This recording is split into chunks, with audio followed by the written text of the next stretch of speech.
여기 미국 해군이 절망에 빠진 순간 한국이 등장했습니다. 세계 해군력의 패권이 걸린 중대한 시간, 미국은 함정 수리에 큰 문제를 겪고 있었죠. 중국은 빠르게 배를 만들고 있는데 미국은 함정을 제때 수리조차 못하고 있었습니다. 그런데 한화오션이 역사적인 계약을 체결한 후 놀라운 일이 벌어졌습니다. 미국에서는 최소 1년이 걸리는 대규모 수리를 한국은 단 6개월 만에 끝내는 기적을 보였습니다. 미국 해군 검사관들조차 발견하지 못한 숨겨진 결함까지 찾아내며 전문성을 입증했죠. 그 현장을 지켜본 해군 컨설턴트는 충격에 휩싸였습니다. 한국의 스마트 야드 시스템이 선보인 놀라운 효율성에 미국 전문가들은 그저 경외감을 표할 수밖에 없었습니다. 그리고 트럼프 대통령까지 놀랐다고 하는데요. 이제 두 나라 사이에서 무슨 일이 벌어질까요? 저는 사무실 창가에 서서 태평양의 파도가 해안가에 부딪히는 모습을 바라봤어요. 반쯤 열린 창문으로 짠 바닷바람이 들어왔고 저는 제 손에 들린 종이를 응시했습니다. 숫자는 거짓말을 하지 않았어요. 중국은 다른 어느 나라보다 빠르게 배를 건조하고 있었고 전 세계 선박의 절반을 만들고 있었습니다. 20년 동안 해군이 어떻게 배를 수리하고 유지하는지 살펴본 사람으로서 이것은 저를 매우 걱정스럽게 했어요. 제 이름은 자비안 손다이크예요. 저는 해군 엔지니어링 컨설턴트로 일하는데 이것은 제가 여러 나라가 그들의 해군 함선을 제대로 작동하게 유지하는 방법을 알아내도록 돕는다는 뜻이에요. 저는 어떤 해군이나 정부의 일원이 아니에요. 저는 독립적으로 일하면서 필요한 누구에게나 조언을 해주고 있었죠. 제 손에 들린 종이는 중요한 사실을 보여주고 있었어요. 미국 해군이 큰 문제를 겪고 있었습니다. 그들은 배를 충분히 빠르게 수리할 수 없었어요. 2014년부터 2019년 사이에 이루어진 배 수리 중 약 4분의 3이 지연되었습니다. 이것은 작은 문제가 아니었어요. 이것은 미국과 같은 나라와 그 친구들이 미래에 얼마나 안전할 것인지에 영향을 미칠 수 있는 거대한 문제였습니다.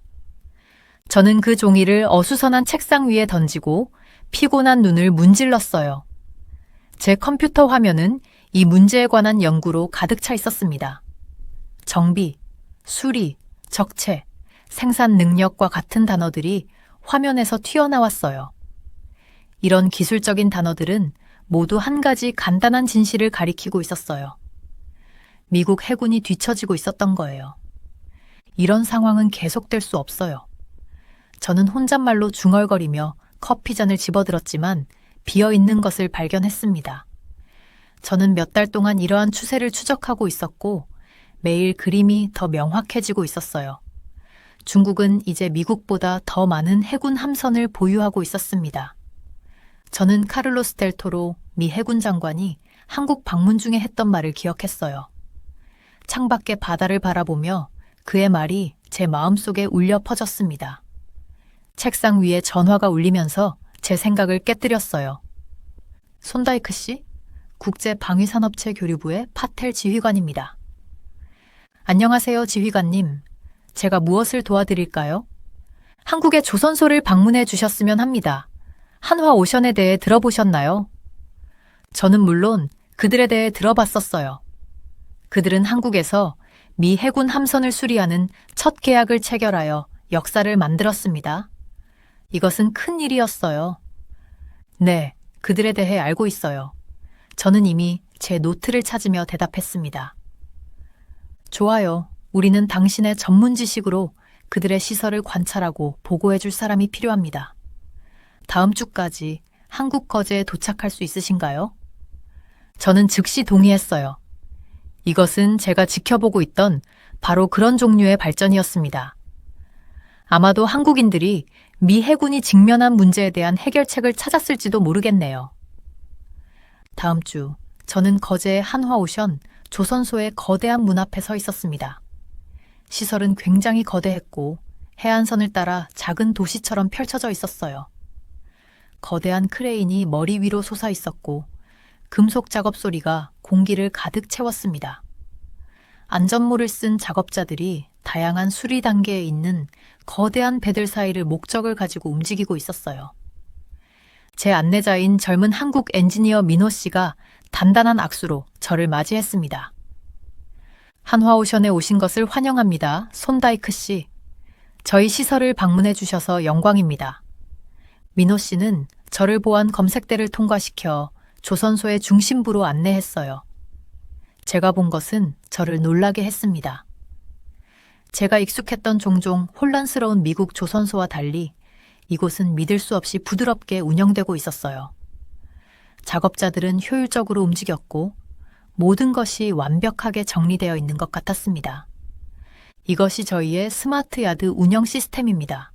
민호 씨는 작업자들이 조선소의 다양한 측면을 모니터링하는 큰 화면을 가리키며 설명했어요. 이것은 우리가 수리 과정의 모든 부분을 추적하고 더 빠르고 더 나은 작업 방법을 찾는 데 도움을 줍니다. 저는 화면이 다양한 수리 프로젝트에 대한 실시간 업데이트를 표시하는 것을 지켜봤어요. 이 기술은 미국 조선소가 구식으로 보이게 했습니다. 그리고 저기에 민호 씨는 계속해서 USNS 윌리엄 맥린이 있습니다. 이것은 저희가 여기서 수리하는 첫 번째 미 해군 함선이에요. 그 배는 거대했어요. 보통 미국 조선소가 제대로 수리하는데 적어도 1년이 걸릴 4만 톤 규모의 물류 지원 선박이었습니다. 하지만 한화오션은 단 6개월 만에 그것을 끝낼 계획이었어요. 어떻게 그게 가능한가요? 저는 놀라움을 감추지 못하고 물었습니다. 민호 씨는 자랑스럽게 미소 지었어요. 저희 시스템은 매우 효율적입니다. 그리고 저희 엔지니어들은 심지어 미 해군의 조사관들이 놓친 배의 문제점들을 발견했습니다. 민호 씨를 따라 시설을 둘러보며 메모를 하고 질문을 하면서 저는 제가 중요한 일을 목격하고 있다는 것을 깨달았어요. 이것은 단지 한국 회사가 미국 배를 수리하는 것이 아니었습니다. 이것은 두 나라 사이의 새로운 파트너십의 시작이었고 전 세계 해군이 함대를 유지하는 방식을 바꿀 수 있었어요. 그날 저녁 호텔로 돌아와 저는 침대 위에 제 메모를 펼치고 생각을 정리하기 시작했습니다. 한국 조선소는 놀라운 일을 하고 있었어요. 그들은 미 해군이 직면한 정비 위기에 해결책이 있을 수 있다는 것을 보여주고 있었습니다. 저는 호텔 창문을 통해 먼 거리에 있는 조선소의 불빛을 바라봤어요. 미 해군은 문제가 있었고 한국이 그 답을 가지고 있을지도 모른다는 생각이 들었습니다. 이것은 단지 배를 수리하는 것에 관한 것이 아니었어요. 이것은 중국이 다른 어느 나라보다 더 많은 배를 건조하고 있는 세계에서 미국과 그 동맹국들을 안전하게 유지하는 것에 관한 것이었습니다. 내일 저는 조선소로 돌아가 더 많은 것을 배울 거예요. 하지만 이미 저는 미국과 한국 사이의 이 파트너십이 큰 무언가의 시작일 수 있다는 것을 볼 수 있었습니다. 세계 해양 통제를 위한 진행 중인 경쟁에서 균형을 맞출 수 있는 무언가였어요. 저는 노트북을 닫고 이른 아침으로 알람을 맞췄습니다. 도전은 수평선 위에 분명했어요. 중국은 미국이 함대를 유지할 수 있는 것보다 더 빠르게 배를 건조하고 있었습니다. 하지만 아마도, 정말 아마도 미국과 한국 엔지니어 사이에 이 새로운 협력이 판도를 바꿀 수 있을 것이었어요. 그리고 저는 운 좋게도 여기에서 그것이 모두 펼쳐지는 것을 지켜보고 있었습니다. 저는 처음 한화오션의 조선소를 본 날을 기억해요. 그날 아침은 밝았고 공기는 소금과 금속 냄새가 났었어요. 저희 차가 정문을 통과했을 때 모든 것이 얼마나 큰지 믿을 수 없었습니다. 거대한 크레인들이 거인의 금속 팔처럼 하늘로 뻗어 있었어요. 노란 안전모를 쓴 작업자들이 바쁜 개미처럼 움직이고 있었죠. 이것은 제가 한국을 처음 방문한 날이었고 저는 특별한 것을 보러 왔었습니다. 환영합니다, 손다이크 씨. 박 이사님이 제 손을 잡고 말했어요. 그의 영어는 완벽했었어요. 제가 아는 몇 마디 한국어보다 훨씬 좋았습니다. 저희 시설을 보여드릴 수 있어 영광입니다. 저는 중요한 일이 일어나고 있었기 때문에 그곳에 있었어요. 처음으로 한국 회사가 미국 해군 함선을 수리하고 있었습니다. 여러분에게는 큰 일처럼 들리지 않을 수도 있지만 정말 대단한 일이었어요. 미국 함선들은 항상 미국 조선소나 가끔 일본에서 수리했었지만 이전에는 한국에서 한 적이 없었습니다. 박 이사님은 저를 큰 건물로 안내했고 그곳에서 저희는 그들이 작업 중인 함선을 내려다볼 수 있었어요. 그것은 엄청나게 컸었어요.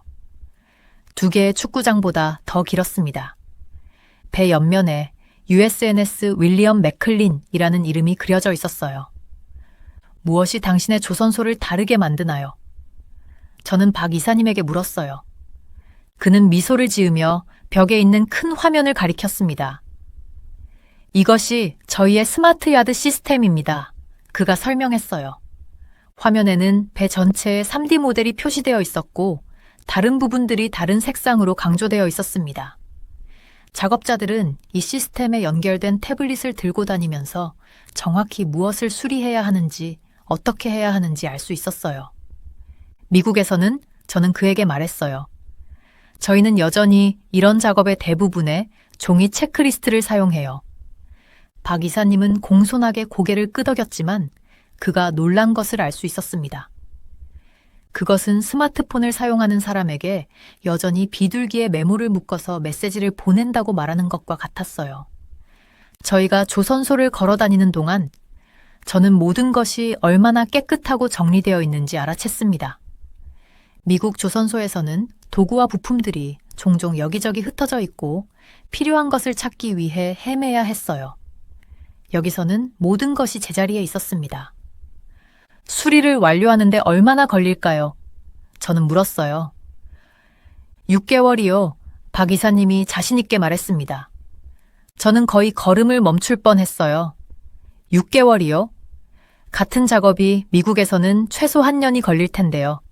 그때 저는 미국과 한국 간의 이 파트너십이 왜 그렇게 중요한지 이해하기 시작했습니다. 저희 해군은 300척 이상의 함선을 보유하고 있고 그중 많은 함선들이 수리가 필요했어요. 저희 조선소는 너무 바빠서 함선들이 수리를 받기 위해 줄을 서서 기다려야 했고 때로는 몇 년씩 기다려야 했습니다. 이것은 저희 해군에 큰 문제를 일으켰어요. 다음 날 저는 한국 엔지니어들이 함선에서 작업하는 것을 지켜봤습니다. 그들은 미국 검사관들도 놓친 문제들을 발견했어요. 민지라는 여성 엔지니어는 파이프 뒤에 숨겨진 금속 지지대의 균열을 보여줬습니다. 이것이 수리되지 않았다면 그녀가 설명했어요. 나중에 큰 고장을 일으킬 수 있었을 거예요. 저는 그들이 얼마나 철저한지 감동받았습니다. 그들은 단지 명백하게 고장난 것만 수리하는 것이 아니라 미래에 발생할 수 있는 문제들도 찾고 있었어요. 점심시간에 저는 몇몇 엔지니어들과 함께 앉아 그들의 작업에 대해 물었습니다. 그들은 스마트 야드 시스템이 배의 모든 부품을 추적한다고 말했어요. 수천 개의 부품들이었죠. 뭔가 교체가 필요하면 시스템이 즉시 새 부품을 주문하고 작업자들에게 정확히 어디에 설치해야 하는지 알려줬습니다. 미국에서는 저는 설명했어요. 저희는 종종 부품이 도착하기까지 몇 주를 기다려야 해요. 때로는 기다리는 동안 작업이 완전히 중단되기도 합니다. 준이라는 젊은 엔지니어가 놀란 표정을 지었어요. 그것은 매우 비효율적으로 보이네요. 그가 말했습니다. 물론 그는 맞는 말을 했어요. 다음 몇 주 동안 저는 미국과 한국 간의 파트너십이 단지 한 척의 함선을 수리하는 것이 아니라는 것을 알게 됐습니다. 한화오션은 미래에 더 많은 미국 함선을 수리하기 위한 계약을 체결했었어요. 이것은 두 나라 모두에게 좋은 일이었습니다. 미국에게는 함선들이 더 빠르고 더 잘 수리될 수 있다는 것을 의미했고, 이는 저희 해군을 더 강하게 만들었어요. 한국에게는 더 많은 일자리와 돈, 그리고 미국과의 더 강한 우정을 의미했습니다. 저는 조선소에서 지내는 동안 또 다른 중요한 점을 알아챘어요. 많은 작업자들이 로봇이거나 사람들이 제어하는 기계들이었습니다. 박 이사님은 한국에서 매년 태어나는 아기들이 적기 때문에 젊은 사람들이 노동력에 충분히 합류하지 않는다고 설명했어요. 그래서 그들은 로봇을 사용해 일을 도왔습니다. 미국도 같은 문제가 있어요. 저는 그에게 말했습니다. 저희는 조선소에 충분한 숙련된 작업자가 없어요. 한화오션에서의 마지막 날, 저는 USNS 윌리엄 맥클린의 갑판에 서 있었어요. 수리는 거의 절반이 완료되었고 일정보다 앞서 있었습니다. 저는 바쁜 조선소를 바라보며 제가 배운 것에 대해 생각했어요. 이것은 단지 함선을 수리하는 것에 관한 것이 아니었습니다. 두 우호적인 국가가 서로 문제를 해결하도록 도와주는 것에 관한 것이었어요. 미국은 함선을 빠르고 잘 수리할 필요가 있었습니다. 한국은 조선소에 대한 사업과 미국과의 더 강한 동맹이 필요했어요. 함께 그들은 둘 다 도움이 되는 해결책을 찾았습니다. 해가 조선소 위로 지면서 크레인과 건물들을 황금빛으로 물들일 때 저는 제가 중요한 무언가를 목격하고 있다는 것을 알았어요. 세계는 변하고 있었습니다. 함께 일하고 그들의 강점을 공유하는 국가들은 모든 것을 혼자 하려는 국가들보다 더 잘할 것입니다. 저는 제 노트북을 꺼내어 적었어요. 한국의 해결책은 단지 미국 함선을 수리하는 것이 아닙니다. 그것은 복잡한 세상에서 함께 일하는 더 나은 방법을 보여주는 것입니다. 그리고 그것이 아마도 가장 중요한 교훈일 것입니다. 한국과 미국의 파트너십이 왜 그렇게 중요한지 진정으로 이해하기 위해 저는 선박 세계에서 일어나고 있는 더 큰 그림을 살펴봐야 했었어요. 저는 해군 선박을 수리하고 유지하는 사업, 전문가들이 MR로 시장이라고 부르는 것, 이 약 80조 원의 가치가 있다는 것을 발견했었습니다. 상상하기 어려울 정도로 큰 숫자죠. 그리고 이것은 심지어 약 100조 원까지 더 커질 것으로 예상됩니다. 이는 군함을 제대로 작동하게 유지하는데 많은 돈이 관련되어 있다는 뜻이에요. 일본은 이미 이 작업의 일부를 하고 있었어요. 그들의 조선소는 요코스카와 사세보라는 곳에서 미국 선박을 수리하는데 매년 지출되는 6억 달러의 약 25%를 처리하고 있었습니다. 하지만 중요한 차이점이 있었어요. 일본 조선소는 주로 지원 선박의 외부 부분만 수리하고 있었죠. 페인트 칠하고 구멍을 때우는 것 같은 거예요. 그들은 한화오션이 아주 잘하고 있던 선박 내부의 복잡한 시스템에는 손대지 않고 있었습니다. 저는 미국과 한국 모두가 직면하고 있는 또 다른 큰 문제, 사람이 충분하지 않다는 것을 살펴보는데 세 주를 보냈었어요. 한국에서는 2023년에 군 인력이 48만 명으로 줄었었습니다. 동시에 그 해에는 단지 23만 명의 아기들만 태어났었죠. 이것은 전문가들이 인구 절벽이라고 부르는 현상을 만들어요. 이는 두 나라 모두 미래의 군대와 조선소에서 일할 충분한 사람들을 찾는데 어려움을 겪을 것이라는 뜻입니다. 이러한 노동자 부족은 두 나라 모두에게 선박 유지 보수를 더 빠르고 효율적으로 만들기 위해 더 많은 기계와 컴퓨터를 사용할 좋은 이유를 제공합니다. 더 많은 사람을 가질 수 없다면 현재 있는 사람들을 위해 일을 더 쉽게 만들어야 해요. 우리는 비슷한 인력 문제에 직면하고 있습니다. 톰슨 제독이 제가 진주만을 방문했을 때 저에게 말했었어요. 우리 조선소 노동자의 평균 나이는 50세가 넘었고 우리가 필요로 하는 기술을 가진 젊은이들을 충분히 모집하지 못하고 있습니다. 한화오션의 훈련 시설을 걸으면서 저는 3명의 인간 용접공이 할 수 있는 일을 할 수 있는 로봇 용접 시스템을 사용하는 연습을 하고 있는 젊은 한국 엔지니어들을 지켜봤었죠. 정밀도는 놀라웠어요. 로봇은 인간의 손이 들어가기에는 너무 좁은 공간에서도 완벽한 용접을 할 수 있었습니다. 이렇게 우리는 인력 문제를 해결합니다. 김 박사 시설 책임자가 설명했었어요. 한 명의 숙련된 작업자가 여러 개의 유지보수 로봇을 제어할 수 있습니다. 조선소에서 보낸 셋째 날, 날씨가 험악해졌어요. 주요 시설의 지붕에 비가 내리치는 동안 저는 양국의 엔지니어들과 함께 앞으로 1년 동안의 유지보수 일정을 검토하고 있었습니다. 분위기는 긴장되어 있었어요. 두 나라가 함께 처리할 수 있는 것보다 더 많은 선박들이 수리를 필요로 하고 있었죠. 이 파트너십이 없다면 우리는 태평양 함대를 운영 상태로 유지할 수 없을 것입니다.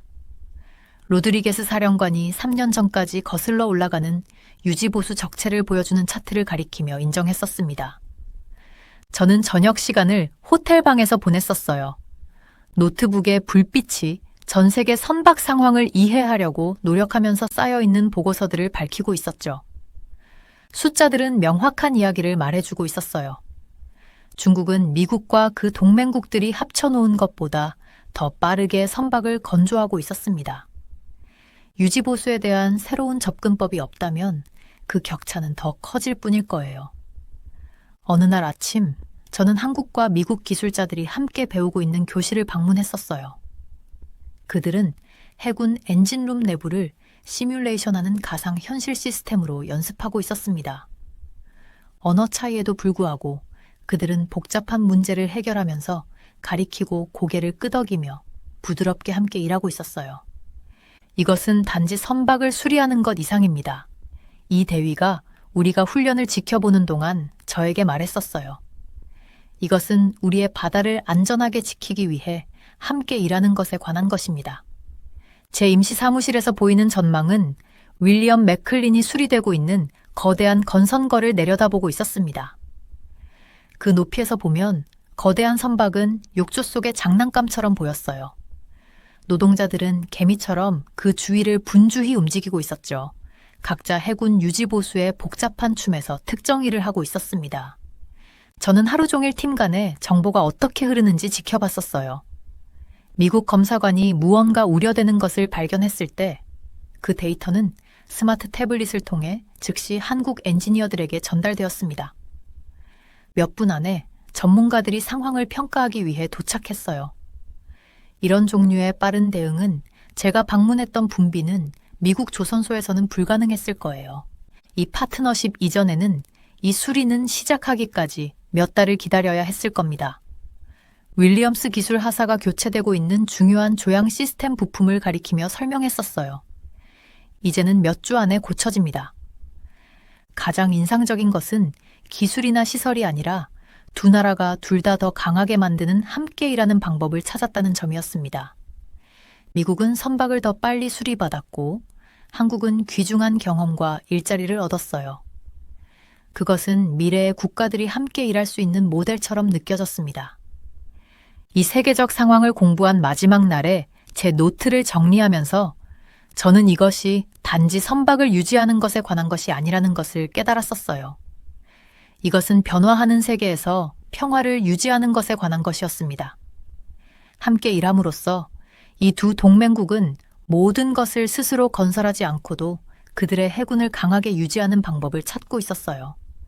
한화오션과 미 해군 사이의 파트너십은 단지 현명한 비즈니스가 아니었습니다. 그것은 혼란스러운 바다에서 두 나라를 안전하게 지키기 위한 현명한 전략이었어요. 저는 USNS 윌리엄 맥클린에 처음 발을 디딘 날을 기억해요. 거대한 배가 제 위로 높이 솟아 있었고 회색 금속 측면이 절벽처럼 올라와 있었어요. 해군 엔지니어링 컨설턴트로서 많은 배를 봤지만 한화오션 팀이 이 4만 톤 물류 지원 선박에서 작업하는 모습은 정말 특별했었습니다. 그 배는 고쳐야 할 문제들을 안고 한국 조선소에 도착했었어요. 일부는 알려진 문제였지만 많은 부분은 숨겨져 있었죠. 저는 한국 엔지니어들이 세심한 주의를 기울이며 배 전체를 점검하는 모습을 따라다녔어요. 그들은 고쳐야 한다고 지정된 부분만 보는 게 아니라 모든 것을 확인했었습니다. 저희는 각 선박을 완전한 하나의 시스템으로 접근해요. 라고 수석 엔지니어가 배 깊숙한 좁은 복도를 걸으며 저에게 말했어요. 그의 손전등 빛이 벽과 천장이 만나는 금속 이음새를 비추고 있었죠. 모든 부분은 다른 부분과 연결되어 있어요. 한 곳의 문제는 종종 다른 곳의 문제를 의미하기도 하죠. 저는 미국 검사관들이 완전히 놓친 벽의 약한 부분을 그들이 발견했을 때 놀라움을 금치 못했어요. 이것들은 명백한 균열이나 파손이 아니었고 정확히 무엇을 찾아야 할지 알 때만 나타나는 미묘한 징후였었습니다. 한국 엔지니어들은 이런 숨겨진 문제들을 확인하는 특별한 방법을 개발했었어요. 여기 보세요 라고 한 엔지니어가 완벽하게 정상적으로 보이는 금속 지지대를 가리키며 말했어요. 그녀는 특별한 도구로 그것을 두드리고 나는 소리를 귀에 깊게 들었죠. 이렇게 소리가 나면 안 돼요. 금속이 있어서는 안 되는 방식으로 스트레스를 받고 있어요. 그녀의 말이 맞았어요. 그 부분을 열었을 때 그들은 방치했다면 결국 큰 문제를 일으켰을 작은 균열들이 형성되고 있는 것을 발견했었습니다. 이런 일이 배 전체에서 계속 일어났어요. 한국팀은 너무 많은 숨겨진 문제들을 발견해서 미 해군은 모든 것을 제대로 고치기 위해 작업 계약을 확대했었죠. 저를 가장 감동시킨 것은 문제를 찾는 것뿐만 아니라 모든 것을 얼마나 빨리 고쳤는지였어요. 미국 조선소는 작업이 너무 밀려서 같은 일을 하는데 최소 한 년은 걸렸을 거예요. 한화오션은 단 6개월 만에 해냈었습니다. 그들의 비결은 단지 더 열심히 일하는 것이 아니라 더 똑똑하게 일하는 것이었어요. 그들은 스마트 야드 시스템을 사용해 모든 부품과 수리를 추적했었죠. 조선소 전체의 컴퓨터 화면에는 각 프로젝트에 대한 실시간 업데이트가 표시되고 있었어요. 로봇은 무거운 자재를 옮기는 데 도움을 주었고 특수 카메라는 사람이 닿을 수 없는 좁은 공간 안을 볼 수 있었습니다. 이것이 우리가 항상 일하던 방식은 아니었어요. 라고 조선소 감독이 제가 그들의 방법에 대해 물었을 때 설명했어요. 우리는 생각을 완전히 바꿔야 했죠. 배는 점점 더 복잡해지고 있고 숙련된 작업자는 점점 부족해지고 있어요.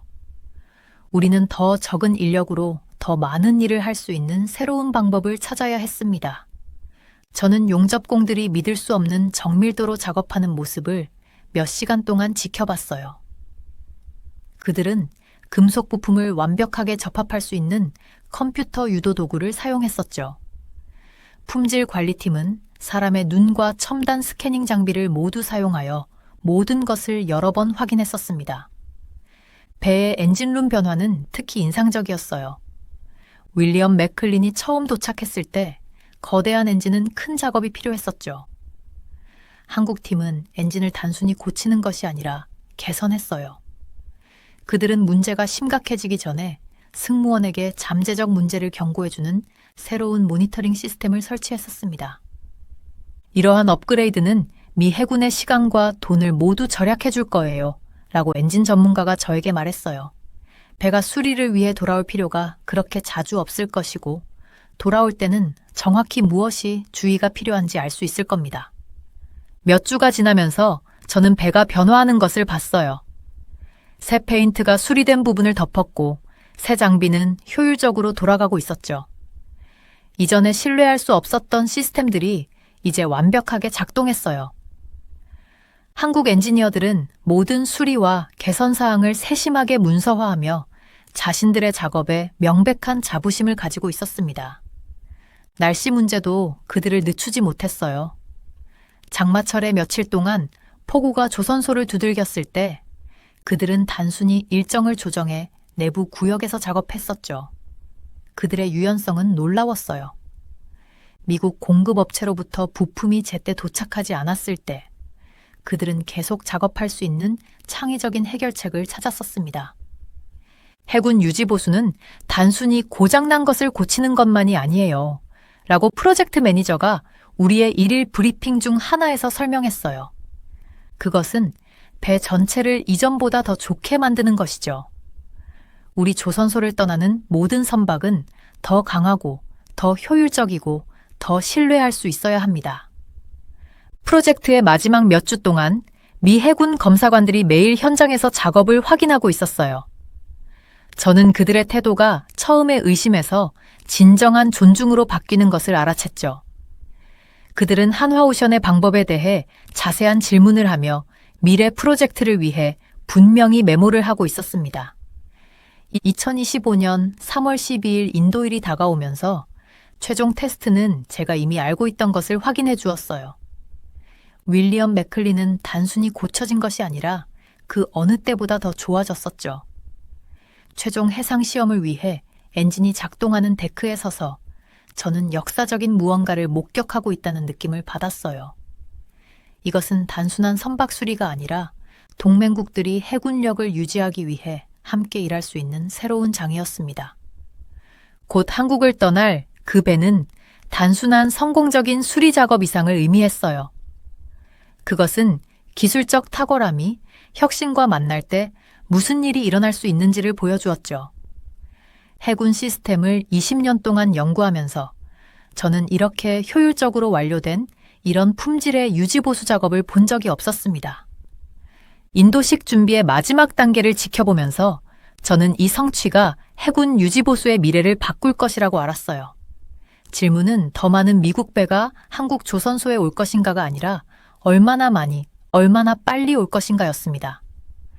거제의 빛나는 조선소를 바라보면서 저는 중요한 일의 시작을 목격하고 있다는 느낌을 받았어요. 거대한 USNS 윌리엄 맥클린이 건성거에 놓여 있고 밝은 안전조끼를 입은 한국 작업자들이 그 주위를 바쁜 개미처럼 움직이고 있었습니다. 이건 단순히 배를 수리하는 것이 아니라 미국과 한국 사이의 새로운 파트너십의 시작이었죠. 저는 해군이 어떻게 함선을 관리하는지 연구하는데 평생을 바쳤었어요.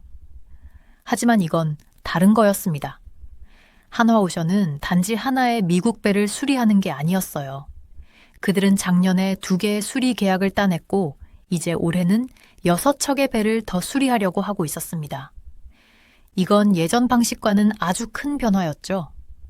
왜 이것이 그렇게 중요한지 설명해 드릴게요. 오랫동안 미국은 모든 해군 함선을 스스로 수리했었어요. 하지만 이제 중국 조선소들이 세계 어느 나라보다 많은 배를 만들고 있었습니다. 전 세계 3배의 절반을 중국에서 건조하고 있었죠. 한편 미국 조선소들은 너무 바빠서 필요한 모든 수리를 따라가지 못하고 있었어요. 미국에서 이뤄지는 배 수리 4건 중 3건은 지연되고 있었습니다. 그렇다면 한국이 도움을 주면 어떤 일이 벌어질까요? 사실 많은 좋은 일들이 일어나고 있었어요. 첫째, 미국 전함들이 더 빨리 수리됩니다. USNS 윌리엄 맥클린은 미국 조선소에서 몇 달 동안 줄을 서서 기다려야 했을 거예요. 여기 한화오션에서는 단 6개월 만에 수리를 마쳤었죠. 이건 학교 가는 길에 시간을 절반이나 절약해주는 지름길을 찾은 것과 같았습니다. 둘째, 그들은 정말 좋은 일을 하고 있었어요. 저는 한국 엔지니어들이 미국 검사관들도 놓친 배의 문제점들을 찾아내는 것을 지켜봤었죠. 미국인들이 충분히 열심히 보지 않아서가 아니었어요. 한국인들은 그들의 스마트 야드 컴퓨터 시스템을 이용해 모든 것을 단계별로 확인하는 다른 방식을 가지고 있었고, 이것이 그들이 더 잘 일할 수 있게 도와주고 있었습니다. 셋째, 이것은 두 나라가 더 똑똑한 방식으로 친구가 되는데 도움을 주고 있었어요. 한국의 인구는 매년 줄어들고 있었습니다. 2023년에는 군인이 48만 명이었지만 태어난 아기는 23만 명뿐이었죠. 즉, 미래에는 군인이 더 적어질 거라는 뜻이었어요. 미국도 비슷한 문제를 가지고 있었습니다.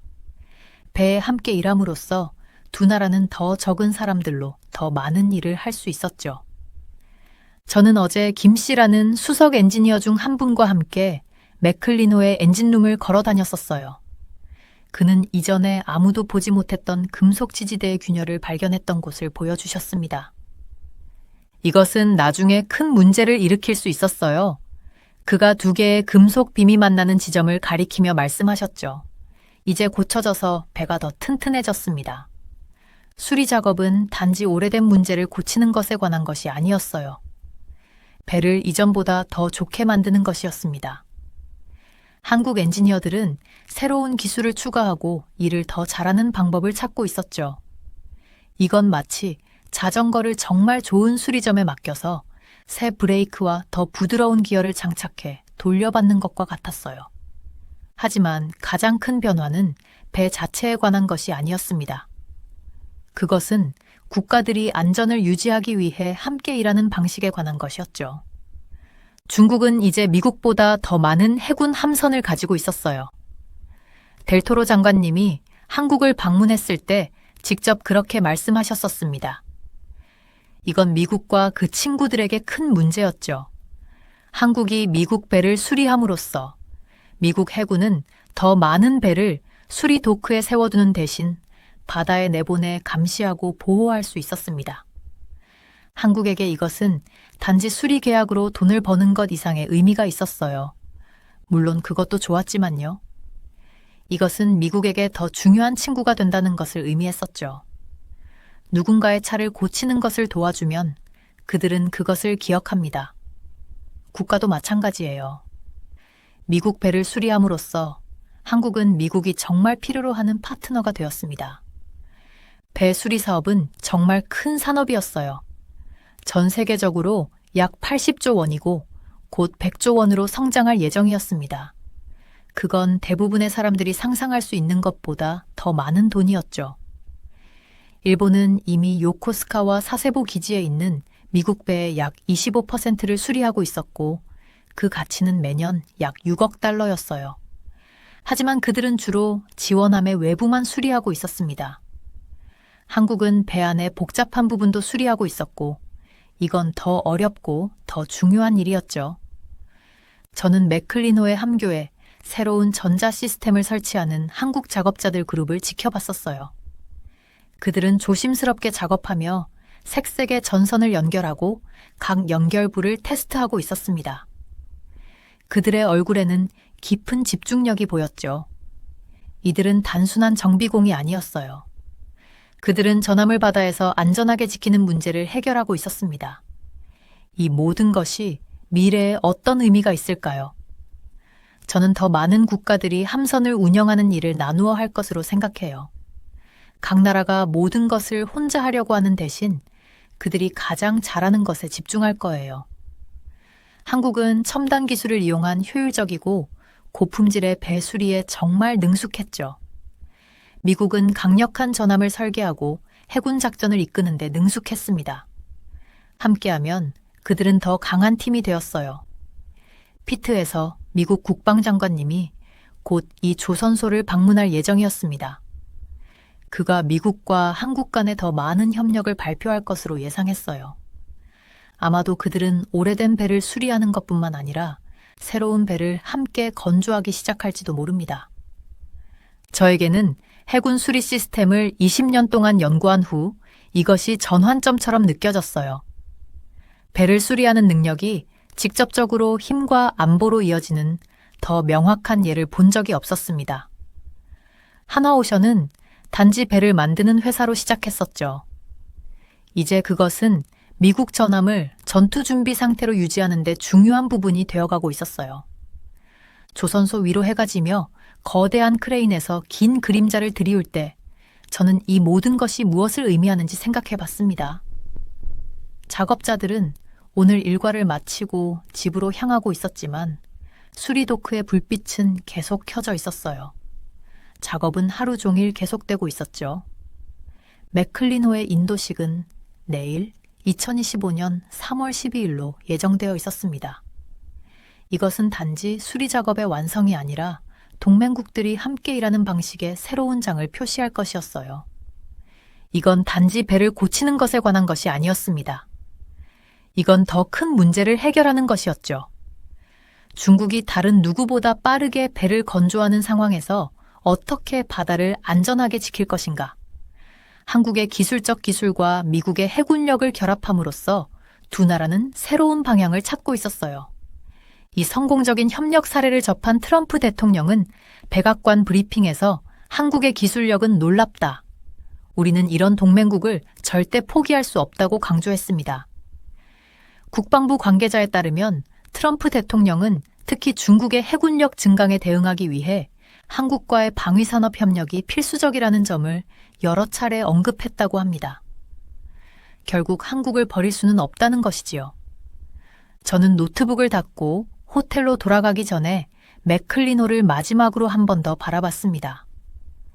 내일 그것은 이전보다 더 강해져서 바다로 돌아갈 거예요. 그리고 미국과 한국 사이의 이 파트너십도 마찬가지로 한 번에 하나씩 수리된 배와 함께 더 강해질 것이었습니다. 이것은 이야기의 끝이 아니었어요. 이것은 단지 새로운 해양 동맹의 시작이었죠. 정치적 연설이나 화려한 조약을 통해서가 아니라 배를 바다에 준비시키는 실질적인 작업을 통해 만들어지고 있었습니다. 때로는 가장 강력한 파트너십이 대통령 궁전이 아닌 수리 도크와 엔진룸에서 만들어지는 법이었어요.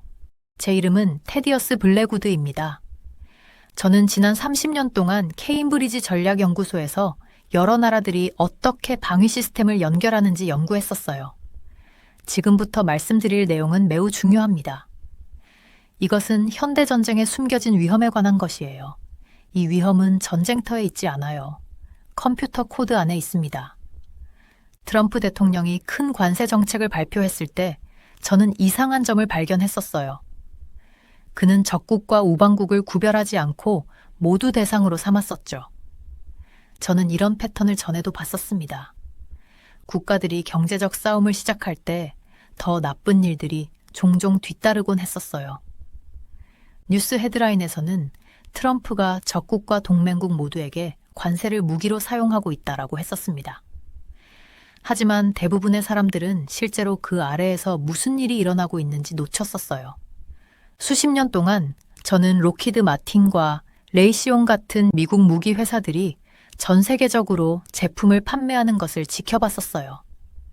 그들의 성공은 단지 돈을 버는 것만이 아니었습니다.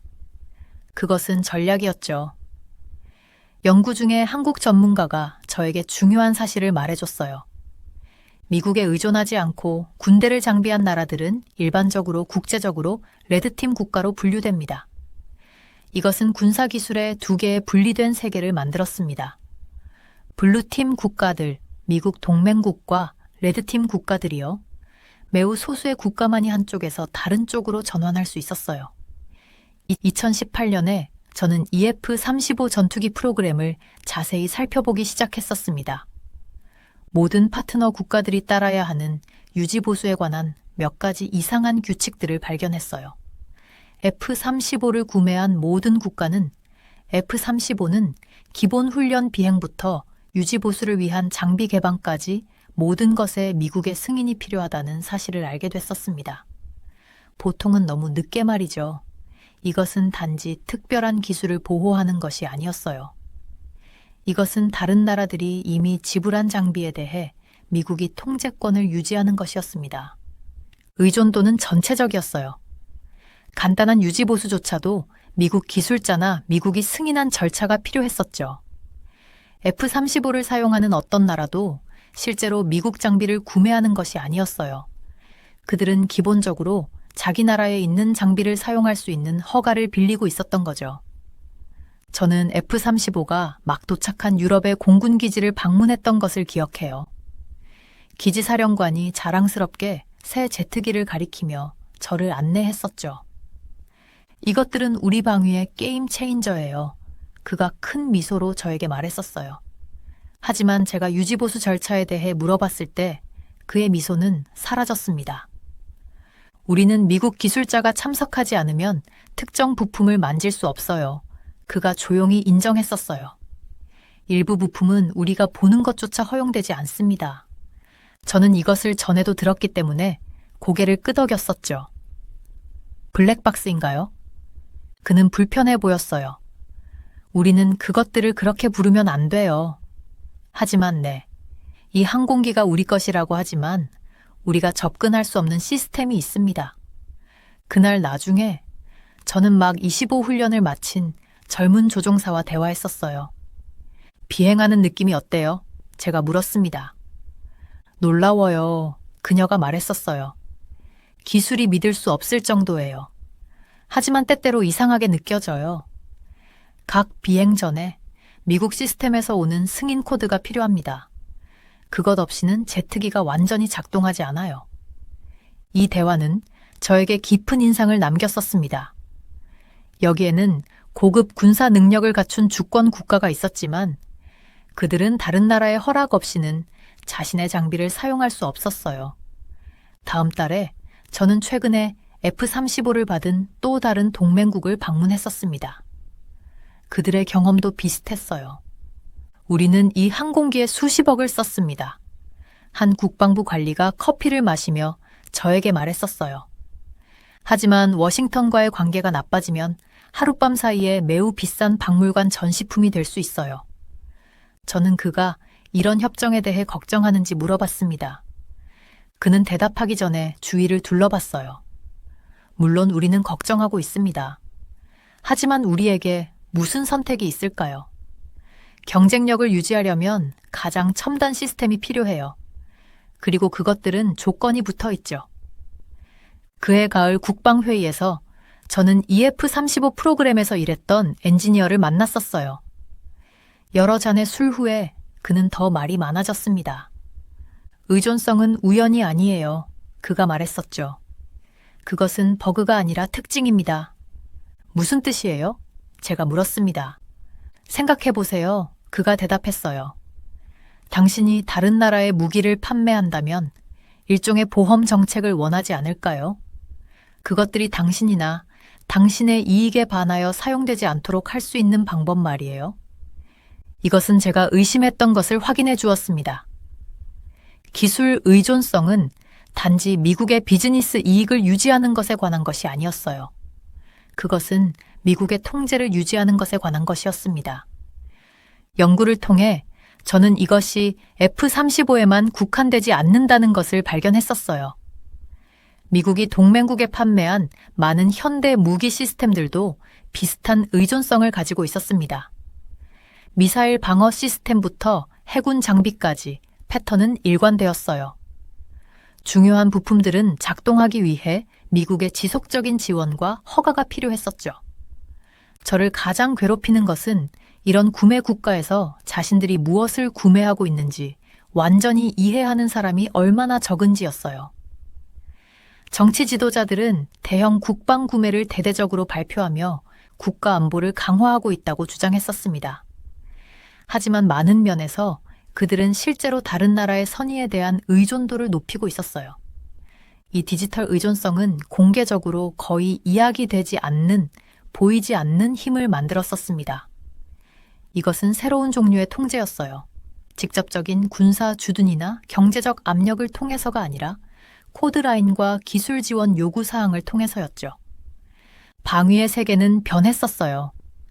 과거에는 한 나라가 탱크나 비행기를 구매했을 때 그들은 진정으로 그것을 소유했었습니다. 그들은 그것을 작동하고 유지하고 원하는 대로 수정할 수 있었어요.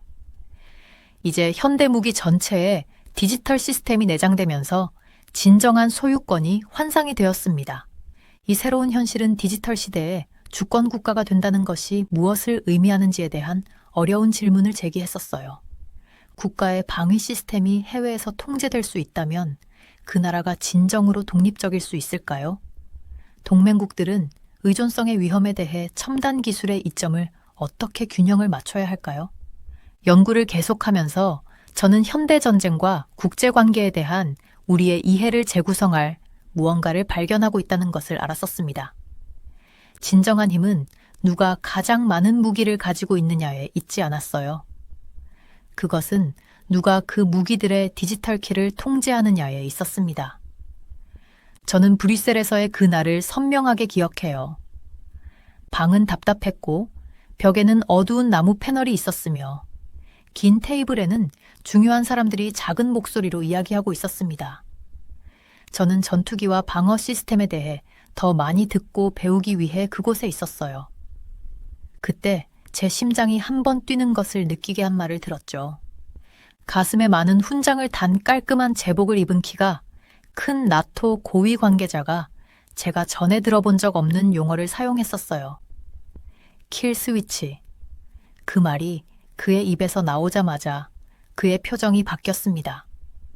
그는 실수로 큰 비밀을 말해버린 사람처럼 보였어요. 그는 재빨리 자신이 한 말을 취소하려 했지만 이미 늦었었죠. 저는 그 말을 들었었습니다.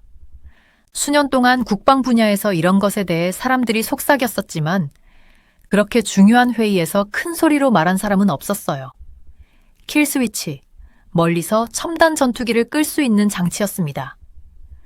나중에 다른 국방 관계자들에게 이것에 대해 물었을 때 그들은 모두 같은 대답을 했었어요. 킬 스위치의 존재는 공식적인 사실이 아닙니다. 하지만 그들의 눈은 다른 이야기를 하고 있었죠. 이 비행기에서 일하는 엔지니어와 기술자들과 이야기했을 때 그들은 서로 아는 눈빛을 교환했습니다. 그들은 말할 수 없었지만 부인하지도 않았어요. F-35 전투기 내부에는 블랙박스라고 불리는 특별한 부품이 있었습니다. 이 비싼 비행기를 구매하는 국가들은 이 박스를 열거나 연구하거나 어떤 식으로든 변경할 수 없어요. 그들이 서명하는 계약서에 이것이 매우 명확히 명시되어 있었죠. 저는 궁금해졌어요. 만약 이 블랙박스에 단순한 비밀 기술 이상의 것이 들어있다면, 만약 멀리서 전체 비행기를 종료할 수 있는 방법이 들어있다면, 저의 큰 발견은 우크라이나에 제공된 F-16 전투기에 무슨 일이 일어났는지 연구하고 있을 때 왔어요. 지원이 중단된 후 불과 며칠 만에 이 강력한 비행기들은 작동을 멈췄습니다. 더 이상 날 수 없었어요. 그리고 여기 흥미로운 부분이 있었죠. 이 비행기 중 일부는 미국에서 직접 오지 않고 네덜란드에서 왔습니다. 그런데도 모두 동시에 작동을 멈췄어요. 저는 생각했어요. 만약 F-16과 같은 오래된 비행기도 이렇게 꺼질 수 있다면 훨씬 더 복잡한 컴퓨터 시스템을 가진 새롭고 첨단 F-35는 분명히 이 기술의 더 발전된 버전을 가지고 있을 것이라고요. 이 생각은 제 속을 뒤집어 놓았습니다. 전 세계 국가들이 이 전투기에 수십억 달러를 쓰고 있었고 그들은 힘과 보호를 사고 있다고 생각했어요. 하지만 만약 미국이 하룻밤 사이에 이 비행기들을 비싼 금속 조각으로 바꿀 수 있다면 어떨까요? 연구 중에 저는 한국의 국방 전문가와 인터뷰를 했는데 그는 매우 간단하게 말했어요. 미국은 하룻밤 사이에 이프시리오 엘리를 고철로 만들 수 있습니다. 이 비행기를 구매한 국가들은 완전히 소유하고 있다고 생각했지만 그것은 전혀 사실이 아닐 수도 있었습니다. 디지털 킬 스위치가 없다 하더라도 비록 제 연구는 그것이 있다고 강력히 시사하지만 이 비행기를 제어할 다른 방법이 있어요. 조사 중에 저는 파이낸셜 타임즈의 보고서를 읽었는데 그것은 이렇게 말했습니다. 전투기, 방공미사일, 드론, 조기경보 항공기와 같은 첨단 무기는 모두 미국의 부품과 소프트웨어 업데이트에 의존합니다. 이것은 직접적인 킬 스위치가 없더라도 미국은 여전히 부품이나 소프트웨어 업데이트의 흐름을 중단함으로써 이 무기들을 제어할 수 있다는 뜻이었어요. 부품 없고 업데이트 없으면 작동하는 비행기도 없습니다. 그만큼 단순했어요. 저는 많은 군사기지를 방문하고 이 첨단 제트기를 조종하는 조종사들과 이야기했었습니다. 그들은 자신의 항공기의 기술과 힘을 사랑했지만 많은 이들이 자신들이 제어할 수 없는 시스템에 얼마나 의존하고 있는지 깨닫지 못했어요. 한 조종사는 특정 훈련 연습을 시작하기 위해 특별한 코드가 필요하다는 것을 보여주었습니다. 미국에서 오는 코드였죠. 제가 더 많이 발견할수록 어려운 진실을 더 잘 이해하게 되었어요. 국가가 이 첨단 전투기를 구매할 때 그들은 실제로 완전한 소유권을 사는 것이 아니었습니다. 그들은 더 임차인에 가까웠고 항상 진짜 주인의 허락이 필요했어요. 저는 기술 매뉴얼과 정비 기록을 검토하는데 몇 줄을 보냈었습니다. 모든 페이지는 같은 패턴을 보여주었어요. 기본적인 수리에는 승인이 필요했고 소프트웨어 업데이트는 한 곳에서만 왔으며 일상적인 점검조차 인증 코드가 필요했습니다. 유럽 공군기지의 한 정비 책임자는 저에게 간단한 손상된 센서를 교체하려는 시도를 지켜볼 수 있게 해주었어요. 우리는 3일 동안 교체 부품을 가지고 있었지만 그는 저에게 말했습니다. 아직도 설치 승인 코드를 기다리고 있어요. 비행기는 대양 건너편에서 오는 허가를 기다리며 경납고에서 쓸모없이 서 있었습니다. 이것의 영향은 막대했어요. 강력하고 독립적인 방어 시스템을 구축하고 있다고 생각한 국가들이 실제로는 위험한 약점을 만들고 있을 수도 있었습니다. 미국과의 심각한 갈등이나 의견 불일치가 있으면 그들의 가장 비싸고 첨단 무기가 그냥 작동을 멈출 수도 있었어요. 저는 이것이 세계 정치에 무엇을 의미하는지 생각했었습니다. 이것은 더 이상 기술에 관한 것이 아니었어요. 권력과 통제에 관한 것이었습니다. 만약 방어 시스템이 꺼질 수 있다는 것을 안다면 국가는 미국 정책에 동의하지 않는 것을 2번 생각할 수도 있었어요. 제가 초기 발견을 신뢰할 수 있는 동료들과 공유했을 때 많은 이들이 충격을 받았습니다. 일부는 믿고 싶어 하지 않았고 다른 이들은 이와 같은 것을 의심했지만 모든 조각을 맞추지는 못했었어요. 제가 더 많은 증거를 모을수록 그림은 더 명확해졌습니다. 이것은 단지 무기를 파는 것에 관한 것이 아니었어요. 언제든지 당길 수 있는 디지털 목줄을 만드는 것이었습니다. 전 세계 국가들은 아마도 그것이 무엇을 의미하는지 완전히 이해하지 못한 채 기꺼이 이 목줄을 착용하고 있었어요. 킬스위치 발견은 제가 현대 전쟁을 보는 방식을 영원히 바꾸었습니다. 진정한 힘은 누가 가장 많은 비행기나 폭탄을 가지고 있는지가 아니었어요. 그것은 누가 모든 것을 작동시키는 보이지 않는 코드 라인을 제어하는지에 있었습니다. 2023년, 저는 유럽의 많은 도시들을 돌아다니며 그들의 방위 시스템에 대해 배웠어요. 저는 중요한 군사 결정이 이루어지는 웅장한 건물들을 방문했었습니다. 저는 자국의 안전을 지키기 위해 일하는 많은 사람들과 대화했었어요. 이 대화들에서 발견한 것들이 저를 걱정스럽게 했었죠. 유럽은 미국에서 점점 더 많은 무기를 구매하고 있었어요. 제 연구에 따르면 2019년부터 2023년까지 유럽 국가들이 구매한 무기의 절반 이상이 미국에서 온 것이었습니다. 이는 이전 연도보다 크게 증가한 수치였어요. 유럽 국가들은 매년 미국 기술에 더 의존하게 되고 있었습니다. 베를린 방문 중 저는 벽에 지도가 가득한 높은 천장의 방에서 독일 국방 관계자들을 만났었어요. 건물은 오래되었지만 안에서는 매우 현대적인 문제들을 논의하고 있었습니다. 미국이 이 시스템들의 유지를 돕지 않으면 어떻게 될까요? 한 독일 관계자가 저에게 물었었어요. 그가 말할 때 그의 얼굴은 걱정스러워 보였죠. 그는 저에게 전투기, 미사일 시스템, 레이더 장비에 관한 차트를 보여주었어요. 거의 모든 것이 제대로 작동하기 위해 미국 부품이나 소프트웨어가 필요했었습니다. 독일 관계자는 저에게 털어놓았어요. 만약 미국의 지원이 오늘 중단된다면 3개월 내에 우리의 첨단 시스템 대부분이 제대로 작동하지 않을 거예요. 그가 이것을 설명하는 동안 저는 그의 눈에서 걱정을 볼 수 있었어요. 우리는 기본적으로 1990년대 기술로 돌아가게 될 겁니다. 파리에서도 상황은 비슷했었어요. 저는 에펠탑이 보이는 작은 사무실에 앉아 프랑스 국방 전문가와 이야기하고 있었던 것이 기억나요. 그녀는 제게 폴더를 건넸습니다.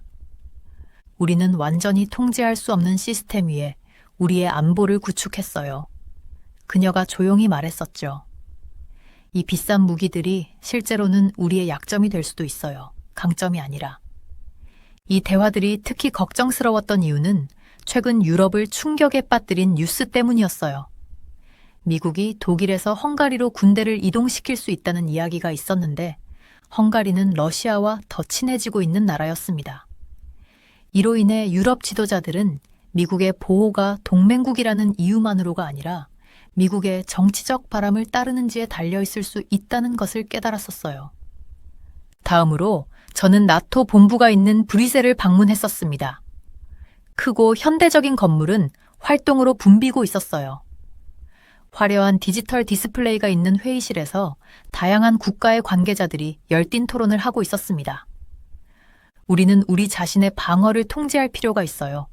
한 벨기에 관계자가 건물 구내식당에서 점심을 먹는 동안 저에게 말했었죠. 하지만 우리의 비행기, 미사일, 심지어 레이더까지 작동하기 위해 미국의 승인이 필요한데 어떻게 그렇게 할 수 있을까요? 저는 유럽 국가들이 미국이 지원을 철회할 경우 군사 장비가 얼마나 빨리 작동을 멈출지 알아보기 위한 비밀 연구를 시작했다는 것을 알게 되었어요. 그 답변들은 무서웠습니다. 대부분의 첨단 시스템이 쓸모없게 될 때까지 60일에서 90일밖에 걸리지 않았어요. 스톡홀름에서 저는 자국의 전투기 프로그램을 보여준 스웨덴 엔지니어들을 만났었습니다. 스웨덴은 자체적으로 전투기를 만들 수 있었던 몇 안 되는 유럽 국가 중 하나였어요. 자체적으로 만드는 것은 더 많은 비용이 들어요. 우리가 큰 경납고에 있는 전투기 프로토타입 주변을 걸으면서 한 엔지니어가 설명했었죠. 하지만 우리는 항상 필요할 때 작동할 것이라는 것을 알고 있어요.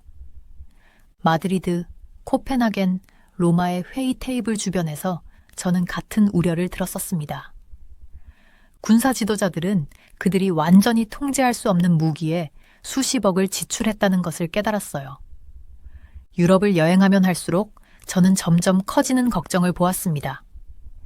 유럽 국방 관계자들은 의존도를 줄이는 방법에 대해 생각하기 시작했었어요. 그들은 더 많은 돈이 들고 여러 해가 걸릴지라도 자체 시스템을 구축하는 것에 대해 이야기하기 시작했었죠. 가장 기억에 남는 것은 폴란드의 한 젊은 장교와 나눈 대화였어요. 우리는 미국 F-35 전투기가 이착륙 연습을 하는 비행장 가장자리에 서 있었습니다. 이 비행기들은 정말 놀라워요. 그가 날렵한 제트기를 보며 말했었어요. 하지만 어느 날 그것들이 단순히 날기를 거부한다면 어떻게 될까요? 소프트웨어를 제어하는 나라가 우리가 그들의 규칙을 따르지 않는다고 결정한다면요? 유럽 연구 여행을 마무리하면서 저는 변화가 일어나고 있다고 느꼈어요. 유럽 국가들은 어려운 진실에 눈을 뜨고 있었습니다. 그들이 안전을 위해 구매한 무기들이 실제로는 다른 나라에게 그들에 대한 힘을 줄 수도 있다는 것이었어요. 그들은 오늘날의 세계에서 진정한 안보는 자신의 기술을 통제하는 것을 의미한다는 것을 이해하기 시작했었습니다.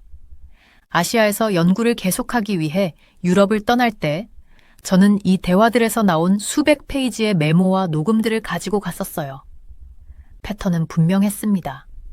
유럽은 디지털 의존성의 현실에 서서히 눈을 뜨고 있었고 그들은 빠져나갈 방법을 찾기 시작하고 있었어요.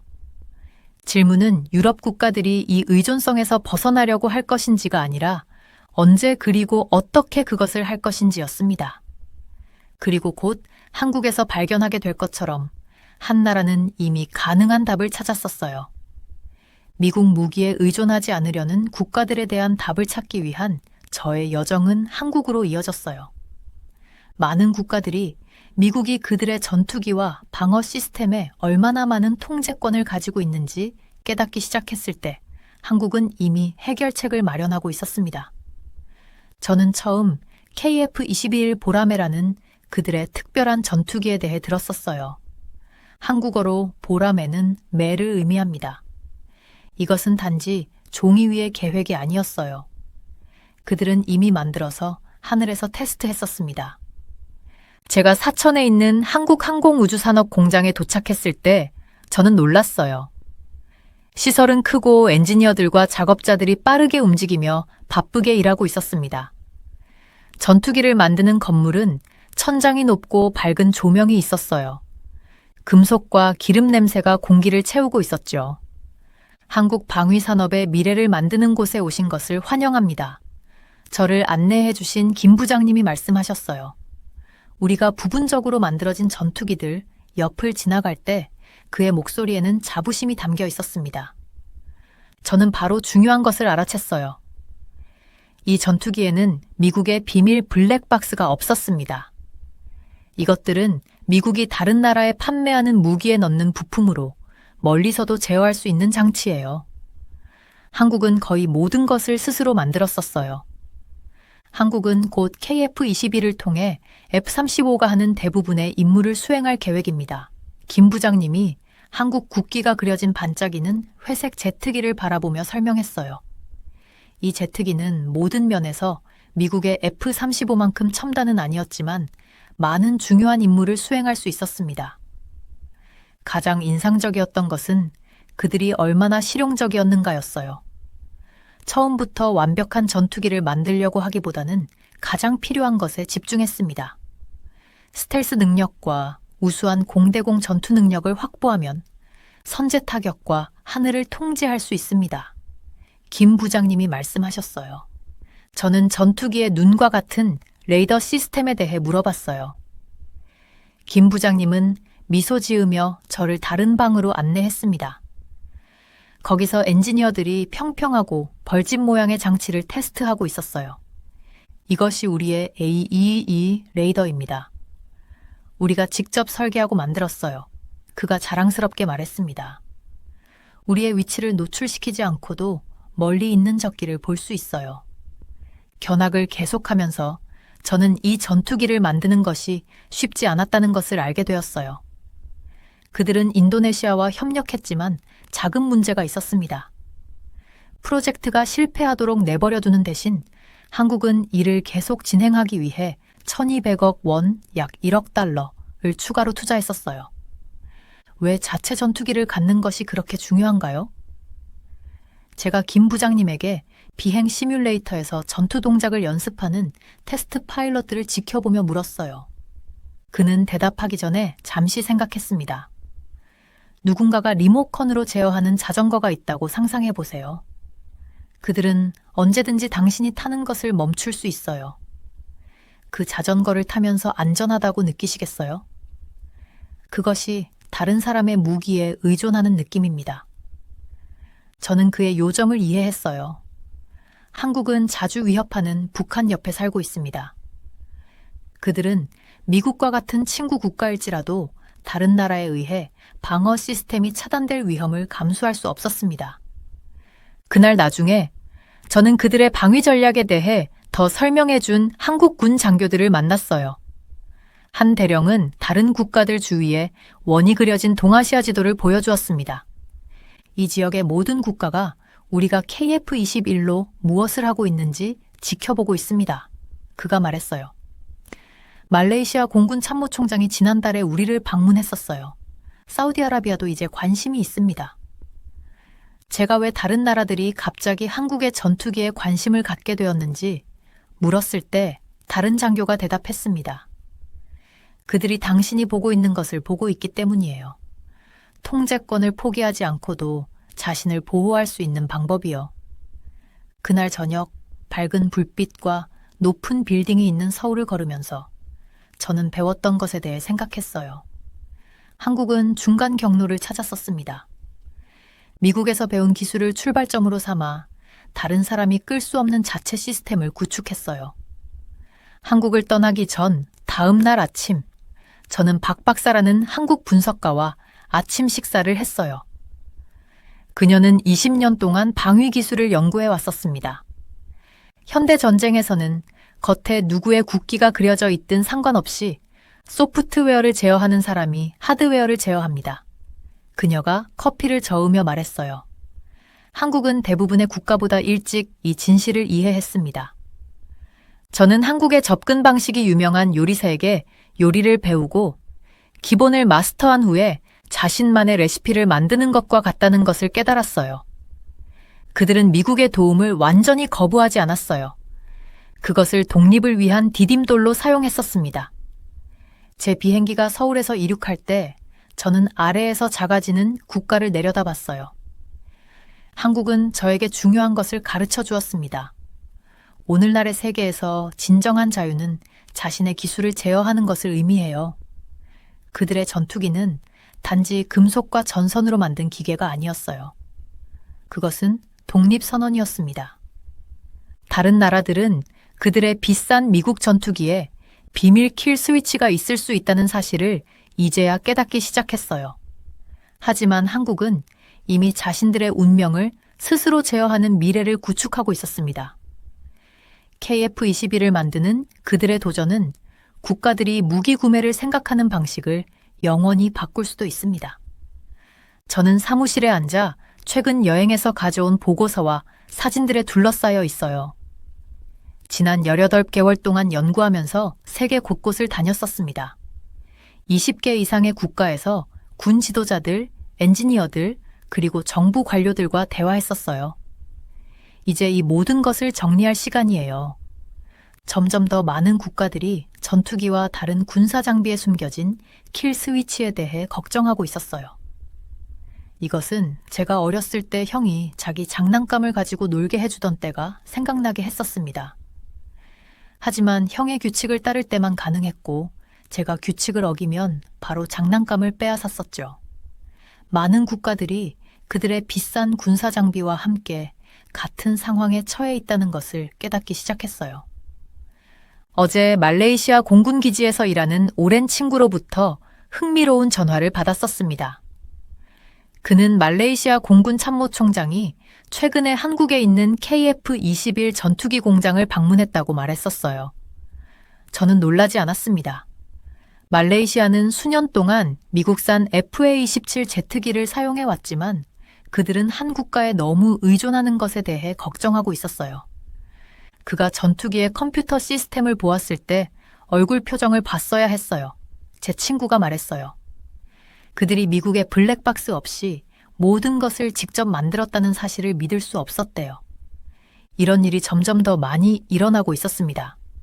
한때 미국 무기만 구매했던 국가들이 이제 한국의 KF-21 같은 대안을 찾고 있었어요. 수십 년 동안 거의 모든 군사 장비를 미국에서 구매한 사우디아라비아조차도 KF-21과 유럽 전투기 프로그램에 관심을 보이고 있었습니다. 지난 여름 한국의 KF-21 공장을 방문했던 것이 생각나요. 수석 엔지니어가 자랑스러운 표정으로 저를 안내했었어요. 이것은 단지 우리만의 전투기를 갖는 것에 관한 것이 아니에요. 그는 우리가 날렵한 항공기 옆을 걸으면서 설명했었습니다.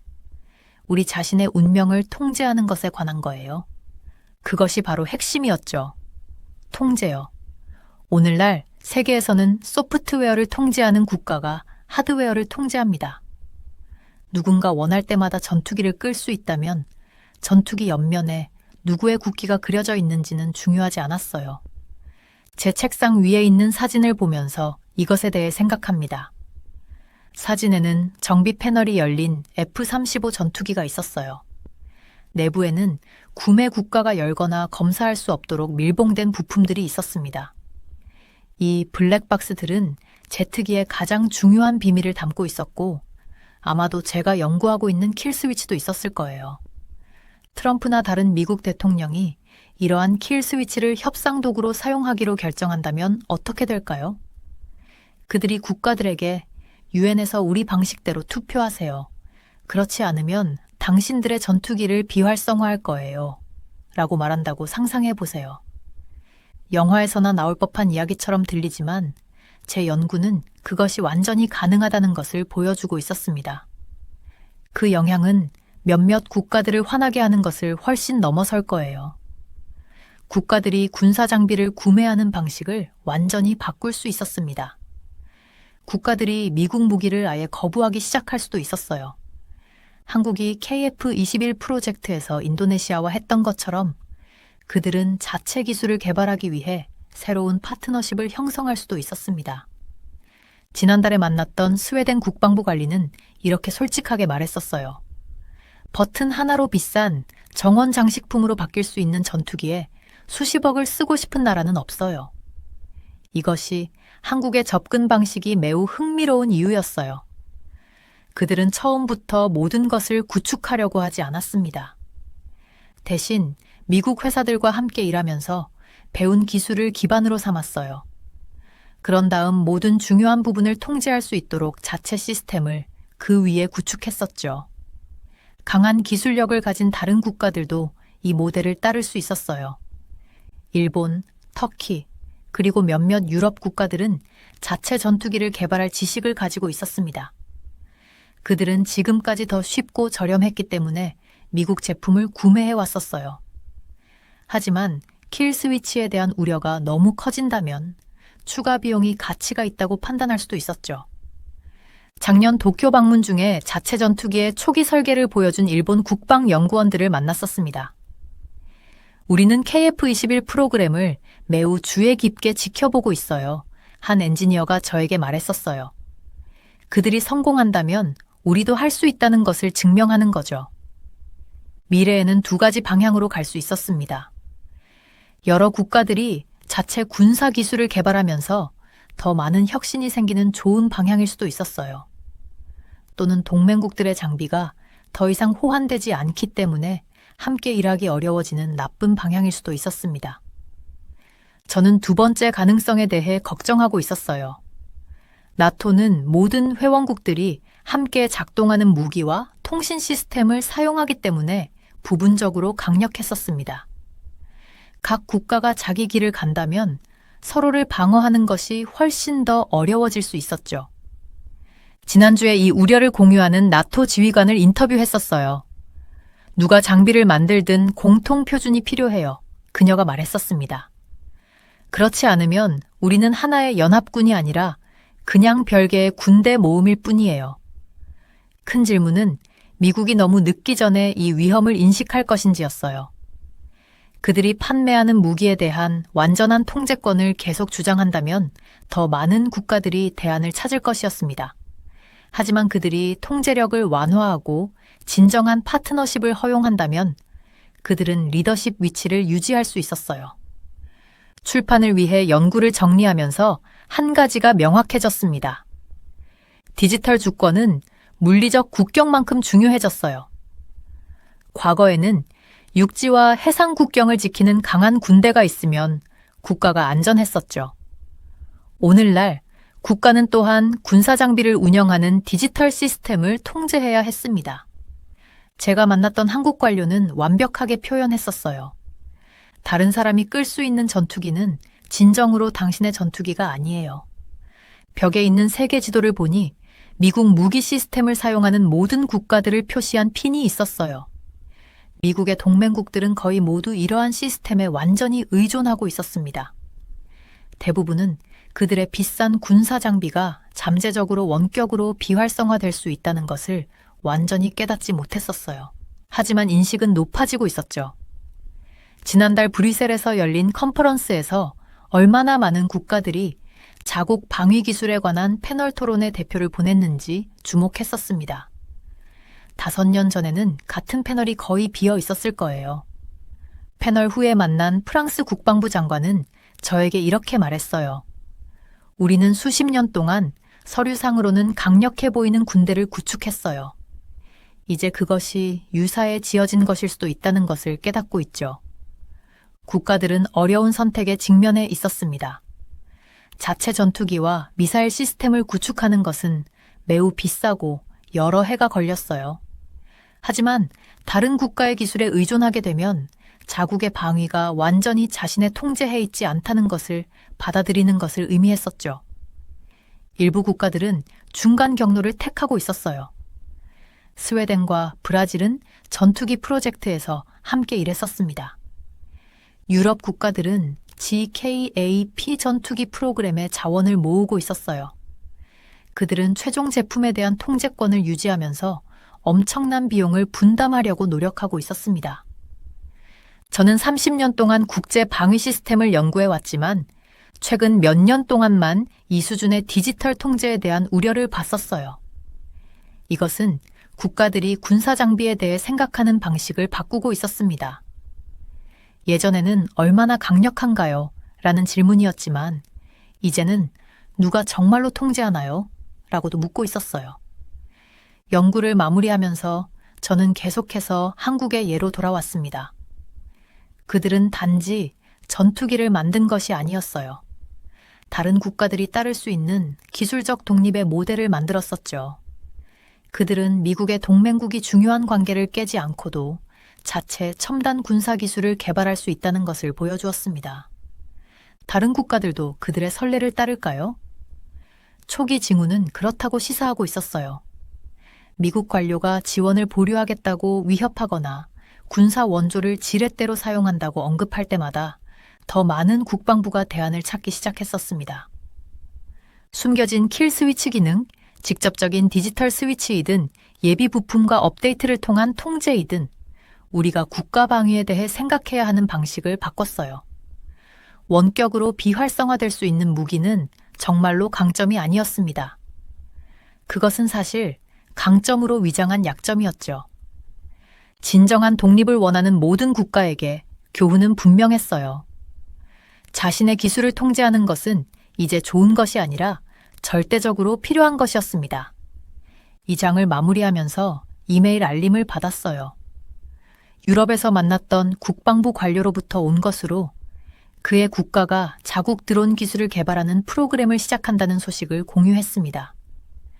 당신의 연구가 우리를 설득하는 데 도움이 되었어요. 그는 썼어요. 우리의 눈과 귀가 다른 사람에 의해 통제되는 것을 감당할 수 없습니다. 이것은 시작에 불과했어요. 기술적 독립으로의 전환은 힘을 얻고 있었습니다. 이것이 얼마나 멀리 갈지는 미국과 다른 무기 판매국들이 어떻게 대응하느냐에 달려 있었어요. 그들이 동맹국들의 우려를 인식하고 적응할까요? 아니면 엄격한 통제를 유지하고 더 많은 국가들을 독립으로 밀어낼까요? 전쟁의 미래는 단지 누가 가장 첨단 무기를 가지고 있느냐에 관한 것이 아니었어요. 그것은 가장 필요할 때 누가 진정으로 그 무기들을 통제하느냐에 관한 것이었습니다. 여기 한국의 포천에서 엄청난 사건이 벌어졌다고 합니다. 외국인 군사 전문가의 눈에 비친 충격적인 광경. 그런데 이게 단순한 사고가 아니었다고요? KF-16에서 오발된 MK-82 폭탄 8개가 민간 지역에 떨어졌습니다. 그런데 이 엄청난 위력의 폭탄들이 건물들을 완전히 파괴하지 못했어요. 어째서 그런 일이 가능했을까요? 무려 15명의 부상자가 발생했지만 이 외국인 전문가는 이건 진짜 대재앙이 될 수 있었다며 입을 다물지 못했습니다. 폭발 현장을 분석하던 중 그는 한국의 일상적인 건축물들에서 놀라운 비밀을 발견했다고 합니다. 이건 그냥 아파트가 아니에요. 철과 콘크리트의 완벽한 조합이 수많은 생명을 구했습니다. 외국 군사 전문가들도 경악했다는 이 발견은 대체 무엇이었을까요? 그가 한국 건물들을 숨겨진 요새라고 부른 이유는 무엇일까요? 3월 6일이 제 인생에서 이렇게 중요한 날이 될 줄은 정말 몰랐어요. 제 이름은 엠브로즈 발레리오 박사입니다. 저는 지난 10년간 한국에서 외국인 군사공학 컨설턴트로 일하고 있었고 여러 사고들을 봐왔죠. 하지만 그날 포천에서 일어난 일은 정말 상상도 못했어요. 그날 아침 저는 시설 평가 보고서를 검토하고 있었어요. 책상에 앉아서 서류를 넘기고 있는데 갑자기 제 휴대폰에서 알림음이 계속 울리기 시작했어요. 화면을 보니 알림이 계속 뜨고 있었죠. MK-82 폭탄 8개, 500파운드짜리 강력한 폭발물이 경기도 포천의 민간 지역에 실수로 투하됐다는 내용이었어요. 메시지를 읽는 동안 가슴이 쿵쾅거리고 있었어요. 몇 분 후 상색에서 전화가 왔습니다. 엠브로즈, 지금 바로 포천으로 와야겠어. 긴급 대응팀에 합류해. 저는 재빨리 재킷과 장비 가방을 집어들고 우리를 현장으로 데려갈 헬리콥터로 달려갔어요. 비행 중에도 우리가 무엇을 발견하게 될지 계속 생각하고 있었습니다.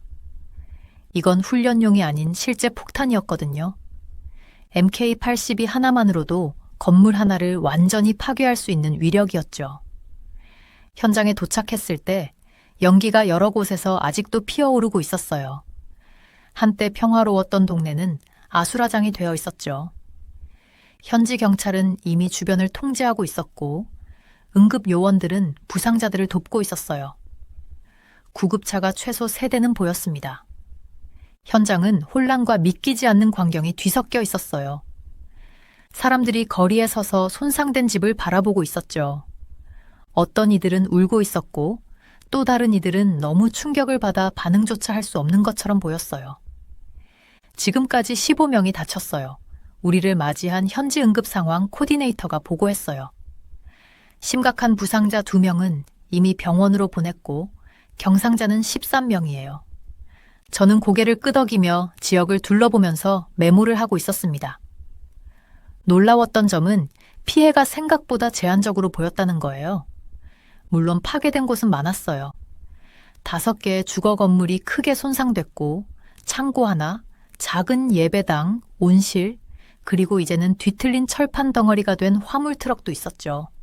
하지만 MK-82 폭탄 8개의 위력을 고려하면 현장은 훨씬 더 처참했어야 했어요. 정말 운이 좋았어요. 저는 동료에게 조용히 말했어요. 이 폭탄들이 몇 미터만 다르게 떨어졌어도 수십 명, 수백 명의 사상자가 났을 거예요. 오랫동안 한국에 살면서 자연스럽게 한국어 문구가 나왔어요. 이러한 천운 속에서도 사고의 심각성을 간과할 수는 없으며 저는 주요 피해 현장 중 하나로 걸어갔어요.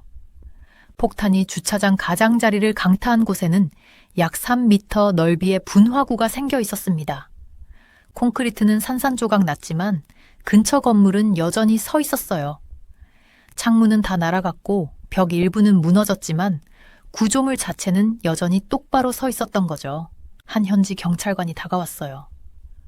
어떻게 이런 일이 일어날 수 있죠? 그의 얼굴에는 분노와 혼란이 뒤섞여 있었어요. 아직 모르겠습니다. 저는 솔직하게 대답했어요. 하지만 우리가 원인을 밝혀낼 겁니다. 더 많은 피해 현장을 조사하면서 한 가지 질문이 계속 머릿속을 맴돌고 있었어요. 어떻게 이런 큰 실수가 일어났을까? 그리고 왜 파괴가 생각보다 심하지 않았을까? 이 폭탄들은 이 지역 전체를 평평하게 만들었어야 했는데 말이죠. 정오쯤 공군 조사관을 포함한 더 많은 군 인원이 도착했어요. 폭탄을 투하한 조종사는 기지에서 인터뷰를 받고 있었죠. 초기 보고서에 따르면 좌표 오류가 있었다고 했어요. 저는 정확한 충돌 위치를 조사하는 팀에 합류했습니다. 우리는 각 분화구를 지도에 표시하고 주변 피해 상황을 기록하고 있었어요. 충격 패턴을 보니 폭탄들이 일직선으로 떨어진 것 같았는데 이는 표준 폭격 방식과 일치했죠. 이것 좀 보세요. 제 팀원 중 한 명이 두 아파트 건물 사이에 폭탄이 떨어진 곳을 가리키며 말했어요. 폭발로 50m 방향의 모든 창문이 깨졌는데 두 건물 모두 여전히 서 있어요. 벽은 거의 손상되지 않았어요. 저는 무릎을 꿇고 폭발로 날아간 콘크리트 조각을 살펴보고 있었습니다. 가장자리를 손가락으로 더듬어 보니 내부에 박혀있는 철근 보강재가 느껴졌어요. 그때 제 머릿속에서 뭔가가 딱 맞아떨어졌죠. 바로 구조예요. 제가 말했어요. 이건 그냥 평범한 건물이 아니에요. 오후가 깊어가면서 소셜미디어에서는 반응이 폭발적으로 일어나고 있었어요. 외국 뉴스 사이트들은 이미 한국 폭탄 실수에 대해 보도하고 있었죠. 일부 댓글은 제한적인 파괴에 놀라움을 표하며 폭탄의 효과에 대한 여러 이론을 내놓고 있었어요. 하지만 저는 다른 이론을 형성하기 시작하고 있었습니다. 곧 주변의 모든 건물을 보는 방식을 바꿀 이론이었죠. 해가 지기 시작할 때 저는 더 자세한 평가를 위해 주요 충돌 현장 중 하나로 돌아갔어요. 분화구는 많은 사람들이 인식하지 못한 이야기를 들려주고 있었죠. 콘크리트가 부서진 방식, 충격파가 분산된 방식, 수많은 사상자를 막은 것은 운이 아니라 공학이었어요. 저는 어둠이 계속 조사를 불가능하게 만들 때까지 샘플과 사진을 수집하고 있었습니다. 내일은 더 많은 조사, 더 많은 인터뷰, 더 많은 답변 찾기가 기다리고 있었죠. 하지만 저는 이미 수많은 생명을 구한 것이 신의 개입이 아니라 훨씬 더 평범한 것, 강화 콘크리트의 놀라운 특성이라고 의심하고 있었어요. 그날 밤 근처 호텔에 머물면서 저는 잠을 이루지 못했어요. 보았던 것들이 계속 머릿속을 맴돌고 있었거든요. 모든 것을 파괴했어야 할 폭탄들이 우리가 매일 밟고 그 안에서 살고 있는 무언가에 의해 부분적으로 저지된 거였어요. 그 건물들은 단순한 구조물이 아니라 의도치 않게 만들어진 요새였던 거죠. 마침내 잠이 들면서 저는 도시 환경과 전쟁에 대한 제 이해가 영원히 바뀌었다는 것을 알고 있었어요. 포천 사건은 단지 끔찍한 실수가 아니었어요. 그것은 전 세계 군사공학 분야의 파문을 일으킬 예상치 못한 학습 기회가 되려고 하고 있었죠. 그리고 저는 그 한가운데에 있었습니다. 공기 중에는 먼지가 아직도 떠다니고 있었죠. 코끝에는 연기와 콘크리트 냄새가 가득했습니다. 주변에서는 사람들이 분주히 움직이며 소리치고 서로를 돕기 위해 노력하고 있었어요. 불과 몇 시간 전까지만 해도 이곳은 포천의 평범한 동네였다니 믿기 어려웠습니다. 좌표 입력 실수라는 말이 그날 계속 오가고 있었어요. 오후가 되자 공군에서는 무슨 일이 잘못됐는지 알아냈습니다. 저는 응급차량 근처에 급하게 설치된 테이블에 펼쳐진 데이터와 지도를 주의 깊게 살펴보고 있었죠. 훈련 목표 좌표는 CH519-1803이었어요. 지도를 가리키며 제 팀원들에게 설명하고 있었습니다. 하지만 폭탄은 CA-5319-503에 떨어졌어요. 조종사가 실수로 5 대신 53을 1 대신 0을 입력했던 거죠. 정말 작은 실수였어요. 몇 개의 숫자만 잘못 입력했을 뿐인데, 그런데 그 잘못된 숫자들 때문에 무거운 폭탄 8개가 빈 훈련장이 아닌 사람들의 집으로 날아가게 된 거였습니다. 한국에서 공학 전문가로 10년 동안 일하면서 이런 일은 처음 보고 있었어요. 폭탄 현장을 둘러보는데 이상한 점이 눈에 들어왔습니다. 피해가 예상보다 심하지 않았어요. 오해하지 마세요. 5채의 집과 창고 하나, 예배당 하나, 온실 하나, 그리고 트럭 한 대가 심하게 파손됐고 15명이 다쳤습니다. 하지만 500파운드짜리 폭탄 8개라면 피해는 훨씬 더 심했어야 했어요. 저는 폭발 구덩이 중 하나 옆에 무릎을 꿇고 콘크리트 깨진 모서리를 손가락으로 만져보고 있었습니다. 콘크리트는 금이 갔지만 내부의 철근 덕분에 여전히 형태를 유지하고 있었어요. 이건 단순한 운이 아니었습니다. 과학이 작용한 결과였죠. 그날 오후 내내 저는 사람들이 휴대폰으로 피해 영상을 보여주는 모습을 지켜보고 있었어요. 한국 폭탄 실수 뉴스가 전 세계로 퍼지고 있었죠. 다른 나라 사람들은 폭탄이 더 많은 건물을 파괴하지 않았다는 점에 놀라워하고 있었습니다. 폭탄에 결함이 있었는지 궁금해하는 사람도 있었어요. 하지만 저는 폐허 속에서 다른 이야기를 보기 시작하고 있었습니다. 해가 저물어 갈 때 저는 주요 충돌 지점을 다시 살펴보기로 했어요. 저녁 노을이 비치면서 전에 눈치채지 못했던 세부 사항들이 드러나고 있었습니다. 폭탄은 건물의 콘크리트 기초를 강타했고 큰 구멍을 냈지만 그 피해는 예상만큼 멀리 퍼지지 않았어요. 철근 콘크리트의 힘이로군요. 평범한 이 건물들에 새로운 존경심을 느끼며 조용히 혼잣말을 하고 있었습니다. 저는 노트를 꺼내 보이는 것을 그리기 시작했어요. 콘크리트에는 폭발 지점에서부터 거미줄처럼 균열이 퍼져 있었습니다. 하지만 철근이 콘크리트를 지나가는 곳에서는 균열이 멈추고 있었어요. 두 재료, 철과 콘크리트가 함께 작용하여 엄청난 폭발력을 흡수했던 겁니다. 한 지역 경찰관이 제 옆에 서서 콘크리트 파편에 대한 제 관심을 이상하게 여기고 있었어요. 우리가 못 보는 것을 보고 계신가요? 그녀가 물었습니다. 저는 콘크리트에 드러난 철근을 가리켰어요. 이 건물들이 오늘 많은 목숨을 구했습니다. 그녀에게 설명하고 있었죠. 이건 그냥 콘크리트가 아니에요. 철근 콘크리트라고 안에 철근이 들어있는 콘크리트예요. 폭탄이 떨어졌을 때 콘크리트는 금이 갔지만 철근이 붙잡고 있어서 완전히 무너지지 않았던 거죠. 그녀는 의심스러운 표정을 짓고 있었기에 계속 설명했어요. 일반 쿠키와 초코칩이 들어간 쿠키를 부러뜨리는 걸 상상해 보세요. 일반 쿠키는 깨끗하게 부러지지만 초코칩이 있는 쿠키는 금이 가도 초코칩 때문에 여전히 붙어 있을 수 있어요. 철근이 콘크리트 속에 초코칩 같은 역할을 하고 있었던 거죠. 경찰관은 천천히 고개를 끄덕이고 있었어요. 그럼 이 평범한 건물들이 실제로 사람들을 보호했다는 말씀인가요? 맞아요. 저는 대답했습니다. 그리고 한국은 세계 어느 곳보다도 이런 철근 콘크리트 건물이 많은 나라 중 하나입니다. 밤이 내리자 비상등이 깜빡이며 폭발 현장에 긴 그림자를 들이우고 있었어요. 작업자들은 위험한 금속 조각들을 조심스럽게 치우고 건물의 구멍을 비닐 시트로 덮고 있었습니다. 가족들은 작은 무리를 지어 모여 있었고 어떤 이들은 울고 어떤 이들은 서로 껴안으며 모두 자신들의 동네에 무슨 일이 일어났는지 이해하려고 노력하고 있었어요. 저는 근처의 작은 언덕으로 걸어가 아래 장면을 내려다보고 있었습니다.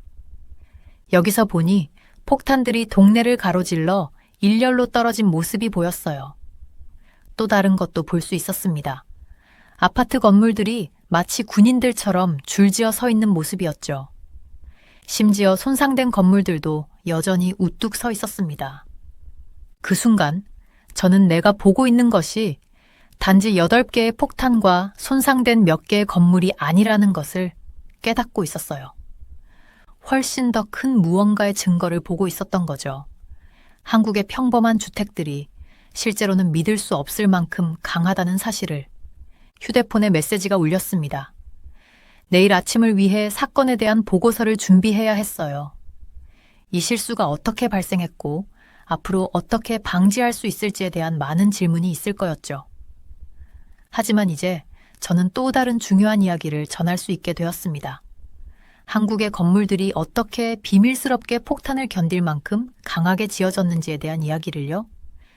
차로 돌아가는 길에 저는 콘크리트 속의 철근처럼 단순한 것 덕분에 오늘 밤 안전할 수 있게 된 모든 사람들에 대해 생각하고 있었어요. 때로는 우리를 보호하는 것들이 바로 눈앞에 숨어 있어요. 우리가 알아차리기를 기다리고 있는 거죠.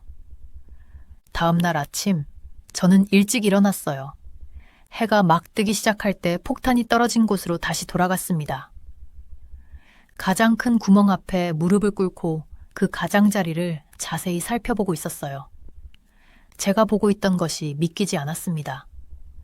떨어진 MK82 폭탄은 정말 강력한 폭탄이에요. 주변의 모든 것을 파괴하도록 만들어진 거죠. 그게 폭탄의 목적이니까요. 하지만 여기서는 이상한 일이 일어나고 있었어요. 피해가 생각보다 심하지 않았던 거예요. 철근 콘크리트의 위대함이로구나. 저는 혼잣말을 하고 있었어요. 많은 사람들의 목숨을 구한 건 운이 아니었습니다. 바로 건물 자체였어요. 폭탄들은 철근 콘크리트로 만들어진 기초 위에 떨어졌던 거죠. 철근 콘크리트는 콘크리트 안에 철근이 들어있어서 엄청 튼튼한 거예요. 저는 철근이 튀어나온 부서진 콘크리트 조각을 손으로 만져보고 있었어요. 이 평범한 재료가 건물을 날려버릴 수 있는 폭탄을 막아냈던 겁니다. 저는 조각 하나를 집어들어 저를 의아한 표정으로 지켜보고 있던 현지 관계자들에게 보여주었습니다. 철근 콘크리트의 가장 놀라운 점은 제가 설명하고 있었어요. 철근과 콘크리트가 완벽하게 함께 작동한다는 거예요. 날씨가 덥거나 추울 때 두 재료가 똑같은 비율로 팽창하고 수축해요. 그래서 날씨가 변해도 서로 떨어지지 않는 거죠. 관계자들은 고개를 끄덕이고 있었지만 제가 왜 콘크리트에 그렇게 흥분하고 있는지 완전히 이해하지 못하고 있다는 것을 알 수 있었어요. 저는 더 쉽게 설명하려고 했습니다. 이 건물들은 완전히 파괴됐어야 해요. 저는 근처에 아직도 서 있는 아파트들을 가리키며 말하고 있었어요. 하지만 보세요. 콘크리트가 폭발의 힘을 흡수하고 분산시켰어요. 그래서 사람들이 살아남을 수 있었던 거예요. 저는 옆구리에 큰 구멍이 난 건물로 걸어갔습니다. 창문은 다 없어지고 벽의 일부가 무너져 내렸어요. 하지만 주요 구조물은 아직도 서 있었죠. 안에 있던 사람들은 목숨을 잃을 수도 있었지만 대부분은 가벼운 부상만 입었습니다. 우크라이나를 포함해 전 세계 전쟁터에서도 철근 콘크리트 건물은 다른 모든 것이 파괴될 때도 서 있어요. 저는 그들에게 말하고 있었습니다. 한국에 있는 이 건물들은 단순한 집이 아니에요. 이건 방어막인 거죠. 저는 노트를 꺼내서 적었어요. 철근과 콘크리트는 거의 정확히 같은 비율로 팽창하고 수축하기 때문에 틈이 생기지 않는다. 이 완벽한 재료의 조합이 오늘 많은 사람들의 목숨을 구했던 겁니다. 아침이 지나가면서 더 많은 사람들이 피해 상황을 보러 오고 있었어요. 카메라를 든 뉴스 기자들도 도착했습니다. 저는 계속해서 건물들을 조사하며 폭발이 얼마나 멀리까지 영향을 미쳤는지 측정하고 있었어요. 폭탄에서 나온 충격파는 수백 미터 떨어진 창문도 깨뜨렸지만 콘크리트가 최악의 상황을 막아냈던 거죠. 저는 구부러진 커다란 금속 조각을 발견했어요.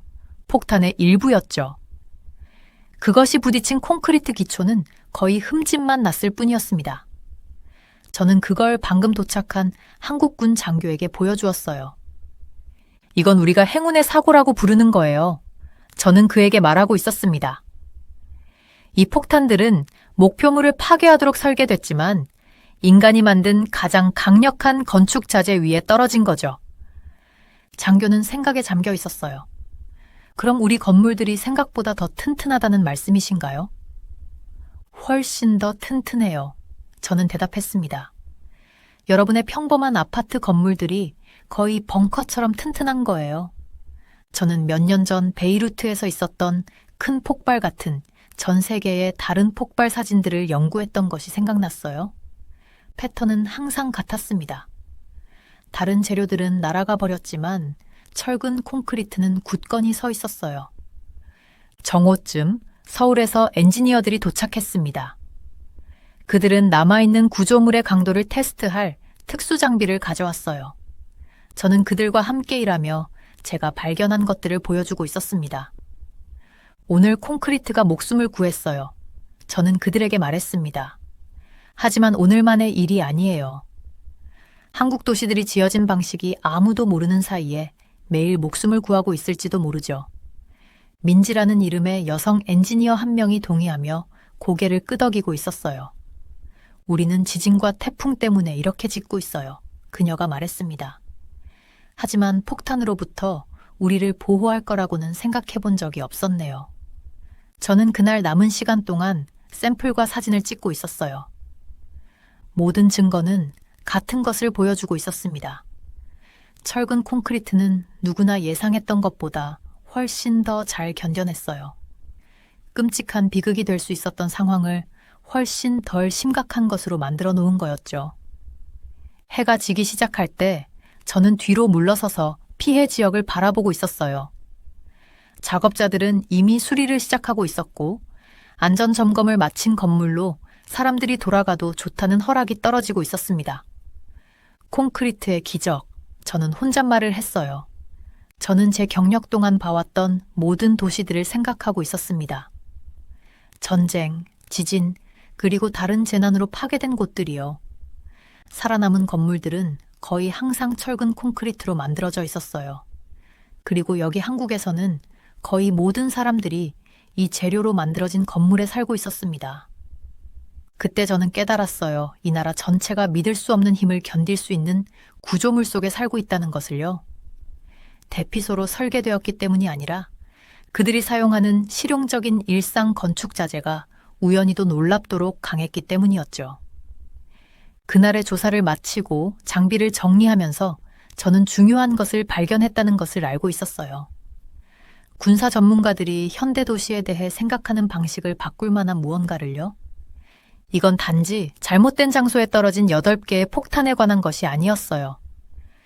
이건 모든 한국 도시에 숨겨진 힘에 관한 것이었습니다. 모든 아파트 건물과 사무실 타워의 벽에 내장된 힘 말이에요. 노트를 닫기 전에 저는 마지막으로 한 번 더 메모를 확인했습니다. 철근 콘크리트 조용한 보호자. 내일은 이 발견이 얼마나 중요한지 사람들에게 알려야 할 거예요. 하지만 지금은 이 콘크리트 기적이 많은 사람들의 목숨을 구했다는 것에 감사하고 있었습니다. 그날 저녁, 저는 포천이 내려다 보이는 언덕에 서 있었어요. 해가 지고 있었고 하늘은 오렌지색과 분홍색으로 물들어 있었죠. 도시를 바라보면서 저는 새로운 시각으로 모든 것을 보고 있었어요. 한국 도시를 가득 채우고 있는 높은 아파트 건물들이 단순한 집이 아니었어요. 그것들은 사람들을 보호할 수 있는 요새 같았죠. 아파트 요새라 라고 저는 혼잣말을 하고 있었어요. 한국 아파트 건물들이 어떻게 지어졌는지 생각하고 있었어요. 보통 줄지어 서 있고 모두 남쪽을 향하고 있었죠. 이건 단순히 햇빛을 받기 위한 게 아니었어요. 실제로는 자연스러운 방어막을 만들고 있었던 거예요. 앞쪽 건물들이 뒤쪽 건물들을 보호하고 있었죠. 위험한 무언가가 온다면 가운데 있는 건물들에 도달하기가 어려울 거예요. 이것들은 단순히 사람들이 사는 곳이 아니에요. 다음 날 국방 관계자들에게 설명하고 있었어요. 숨겨진 요새와 같은 거죠. 서울 사람들의 70% 이상이 아파트에 산다는 거 아셨나요? 이건 단순한 도시 계획이 아니에요. 세계에서 가장 큰 요새 시스템을 갖고 있는 것과 같아요. 폭탄 현장 주변을 걸으면서 한국 아파트의 특별한 점들을 더 많이 발견하고 있었어요. 대부분의 아파트 단지는 다른 건물들을 연결하는 지하 주차장이 있었죠. 이것은 위험이 있을 때 사람들이 밖으로 나가지 않고도 한 건물에서 다른 건물로 이동할 수 있다는 걸 의미했어요. 많은 아파트 건물들이 산 근처에 지어져 있었는데 이 산들이 그 방향에서 공격하려는 누군가에 대한 자연적인 벽 역할을 하고 있었죠. 아파트 단지의 입구는 보통 좁아서 필요하다면 쉽게 막을 수 있었어요. 제 노트에 이렇게 적고 있었어요. 한국 아파트는 보통 남쪽을 향하고 있어요. 이것은 남쪽에는 큰 창문이 있고 북쪽에는 작은 창문이 있다는 걸 의미해요. 역사적으로 공격이 북쪽에서 온다는 점을 생각하면 이게 흥미롭다고 느꼈어요. 이건 단순한 우연이 아니었어요. 한국 도시들이 어떻게 지어졌는지 연구하면서 일산 같은 계획 도시들이 방어하기 쉬운 방식으로 설계되었다는 것을 알게 됐어요. 심지어 국방부가 설계를 도왔다는 이야기도 있었지만 그게 사실인지는 확신할 수 없었어요. 포천 위로 밤이 내려앉을 때 저는 임시 사무실에 앉아 한국 도시들의 지도와 사진을 보고 있었어요. 도시가 공격에서 어떻게 살아남을 수 있는지에 대해 알고 있던 모든 것을 다시 생각해야 했어요. 폭탄 사고는 중요한 것을 보여줬어요. 한국 아파트 건물들은 단순한 주택 이상이었어요. 그것들은 나라의 숨겨진 힘이었죠. 전화기를 들어 서울에 있는 동료에게 전화를 걸고 있었어요. 내가 발견한 걸 믿지 못할 거야 말하고 있었어요. 폭탄이 더 큰 피해를 주지 않은 이유는 단순한 운이 아니야. 이 건물들이 어떻게 만들어졌는지 때문이야. 무슨 뜻이야? 그가 물었어요. 철근 콘크리트야. 설명하고 있었어요. 한국 어디에나 있어. 이 아파트 건물들은 믿을 수 없을 정도로 튼튼해. 콘크리트 안에 철근이 무너지지 않고도 엄청난 힘을 흡수할 수 있게 해주는 거야. 밤하늘을 향해 우뚝 서 있는 아파트 건물들을 창밖으로 바라보고 있었어요. 그들의 불빛이 따뜻하게 빛나고 있었고 안에는 저녁 시간을 보내고 있는 가족들이 있었죠. 그들은 자신들이 폭탄도 견딜 수 있을 만큼 강한 구조물에 살고 있다는 것을 전혀 모르고 있었어요. 대부분의 나라들은 분쟁 시 도시를 약점으로 봐 계속 말하고 있었어요. 보호가 필요한 곳으로 말이야. 하지만 여기 한국에서는 도시 자체가 갑옷 같은 역할을 하고 있어. 대화를 마친 후 신선한 공기를 마시러 밖으로 나갔어요. 밤은 시원하고 맑았죠. 별들이 도시 위로 반짝이고 있었어요. 아래에는 아파트 건물들이 깔끔한 줄로 서 있었고 불빛들이 어둠 속에서 패턴을 만들고 있었어요. 한국에 오기 전에 일했던 모든 나라들에 대해 생각하고 있었어요. 그중 어느 나라도 이렇게 도시를 지은 곳은 없었죠. 철근 콘크리트 구조물의 밀도는 세계의 이 지역에서만 볼 수 있는 특별한 것이었어요. 한국에서 10년 동안 일하면서 매일 이 건물들을 지나쳤지만 그것들이 정말로 무엇인지 보지 못했어요. 포천의 사고가 제 눈을 뜨게 했어요. 이것들은 단순히 사는 곳이 아니었어요. 재난이 닥쳤을 때 수많은 생명을 구할 수 있는 공학적 경이로움이었죠. 다시 노트를 꺼내서 이렇게 적었어요. 포천에서 일어난 일은 단순한 실수가 아니었어요. 그것은 계시였죠. 우리는 눈앞에 숨겨진 힘을 발견했어요. 다음 날 아침, 일찍 일어나 더 많은 폭탄 현장을 조사하고 있었어요. 각 분화구는 같은 이야기를 들려주고 있었죠. 폭탄이 건물을 손상시켰지만 완전히 파괴하지는 않았어요. 콘크리트가 폭발의 대부분을 흡수해서 안에 있는 사람들을 보호하고 있었던 거죠. 다른 나라에서는 함께 있던 지역 관계자들에게 말하고 있었어요. 목재나 더 약한 재료로 만든 건물들은 완전히 파괴됐을 거예요. 하지만 여기서는 그렇지 않았죠. 걸으면서 직접 타격을 받은 건물을 가리켰어요. 외벽은 손상됐지만 구조물은 여전히 단단하게 서 있었죠. 이것이 부상자가 더 많지 않은 이유예요. 설명하고 있었어요. 건물 자체가 안에 있는 사람들을 보호했어요. 관계자 중 한 명이 새로운 존중감으로 건물을 바라보고 있었어요. 우리는 아파트를 이런 식으로 생각해 본 적이 없어요. 그가 말했어요. 그냥 항상 이렇게 지어왔기 때문에 이렇게 짓는 거예요. 고개를 끄덕였어요. 때로는 우리가 가진 최고의 보호막은 우리가 인식조차 못하는 것들이에요. 이 건물들은 폭탄을 견디도록 설계된 게 아니지만 견딜 수 있어요. 그게 철근 콘크리트의 놀라운 점이죠. 그날 하루 종일 피해 상황을 측정하고 사진을 찍고 있었어요. 각각의 데이터는 제가 이미 알고 있던 것을 확인해주고 있었죠. 한국은 우연히 세계에서 가장 재난에 강한 도시 환경 중 하나를 만들었어요. 포천에서의 또 다른 하루가 저물기 시작하자 장비를 정리했어요. 이 사고에서 소중한 것을 배웠어요. 때로는 우리의 가장 큰 강점이 우리가 당연하게 여기는 단순한 것들 속에 숨어 있다는 거죠. 한국의 아파트 건물들은 조용한 수호자로 서 있었어요. 날씨와 추위뿐만 아니라 마주할 것이라고 예상하지 못했던 위험으로부터도 사람들을 보호하고 있었죠. 콘크리트 벽과 철근 보강재 속에는 지금까지 거의 아무도 인식하지 못했던 조용한 힘이 있었어요. 저는 재난을 조사하러 포천에 왔었어요. 대신 현대공학의 기적을 발견했죠. 전국의 모든 도시와 마을에 존재하는 기적이요. 며칠 뒤 저는 중요한 군사 계획자들 앞에 서 있었어요.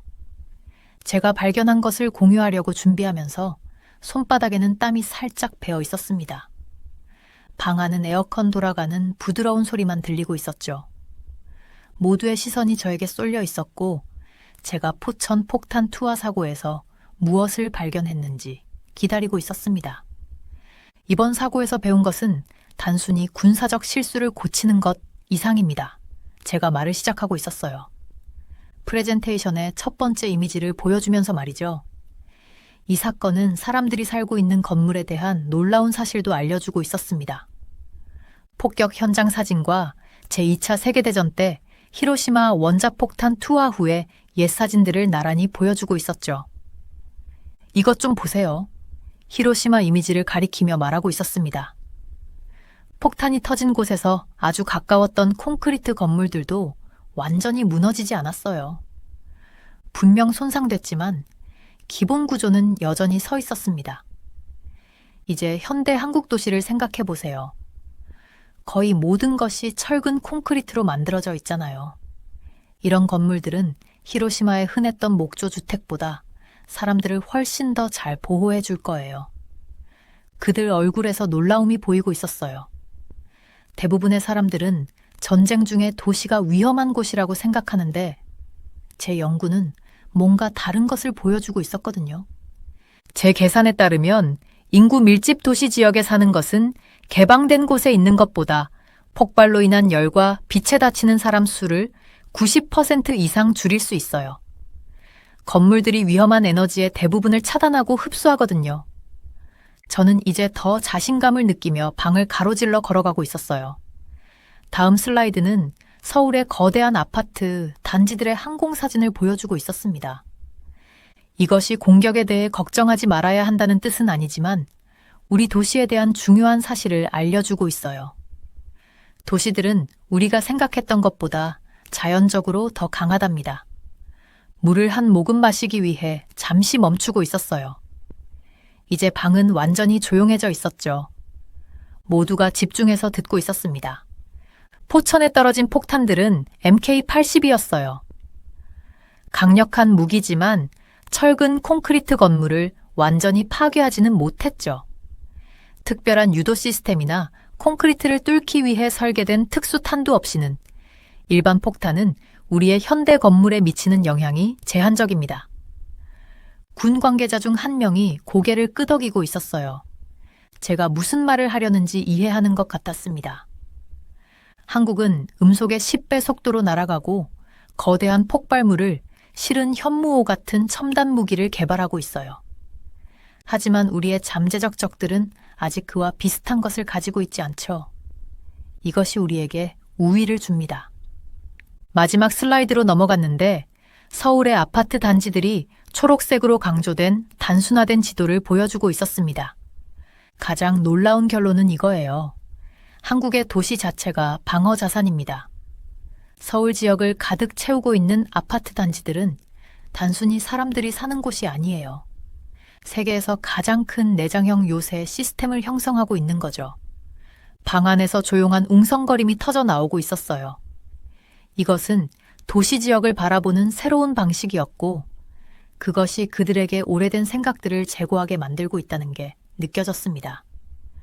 그 후 몇 주 동안 제 연구는 전 세계 군사 전문가들의 관심을 끌기 시작했어요. 전쟁을 계획하는 사람들이 도시를 다르게 보기 시작했죠.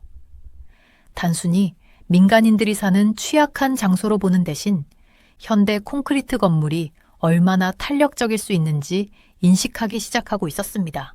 물론 포천 사고는 여전히 심각한 실수였어요. 군사작전 중에 얼마나 쉽게 오류가 발생할 수 있는지 모두에게 상기시켰죠. 조사 결과 좌표 확인 방법과 항공기에서 무기를 발사하는 방법에 중요한 변화가 생겼습니다. 하지만 이 아찔했던 사고를 통해 우리는 우리 주변의 건물들에 대한 놀라운 사실을 발견했어요. 현대 도시를 구성하는 철근 콘크리트 구조물은 단순히 살 곳이 아니라 위험한 시기에 사람들을 보호할 수 있는 일종의 우연한 갑옷 같은 역할을 하고 있었던 거죠. 이제 서울을 걸으며 하늘로 솟아오르는 높은 아파트 건물들을 볼 때마다 저는 새로운 눈으로 그것들을 보고 있어요. 그 평범한 외벽 뒤에는 공학의 가장 위대한 성취 중 하나가 숨어 있습니다. 사람들에게 단순히 집을 제공할 뿐만 아니라 그들이 상상하지 못한 방식으로 보호해주는 철과 콘크리트의 완벽한 조합이죠. 포천의 폭탄 현장에 서서 손상됐지만 여전히 서 있는 콘크리트 벽을 바라보던 순간이 생각나고 있었어요. 안에 있는 철근은 구부러졌지만 부러지지 않았고 강력한 폭발에도 불구하고 구조물을 함께 지탱하고 있었죠. 마치 건물이 폭탄에 맞서 싸우면서 무너지기를 거부하는 것 같았습니다. 철과 콘크리트의 관계는 특별해요. 사고 후 우리 팀에 합류한 젊은 엔지니어에게 설명하고 있었습니다. 온도가 변할 때 거의 똑같은 비율로 팽창하고 수축하거든요. 이것은 더운 여름과 추운 겨울을 통해 그들이 꽉 붙어 있다는 의미예요. 그 사이에 틈이 생기지 않아요. 하나로 함께 일하는 거죠. 젊은 엔지니어는 제가 건넨 철근 콘크리트 샘플을 바라보고 있었어요. 너무 단순한데 너무 강하네요. 그가 말했습니다. 맞아요. 제가 대답했죠. 때로는 가장 강한 것들이 처음 보기에는 인상적으로 보이지 않아요. 그것이 폭탄 사고가 우리에게 가르쳐 준 거예요.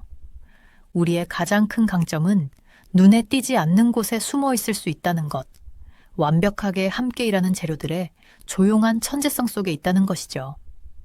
사고 3개월 후 저는 다시 포천을 방문하고 있었어요. 손상된 건물들이 수리되고 있었죠. 새 콘크리트가 부어지고 있었고 철근이 곧 덮일 골격을 형성하고 있었습니다. 건설 노동자 한 명이 제가 메모를 하는 것을 보고 다가오고 있었어요.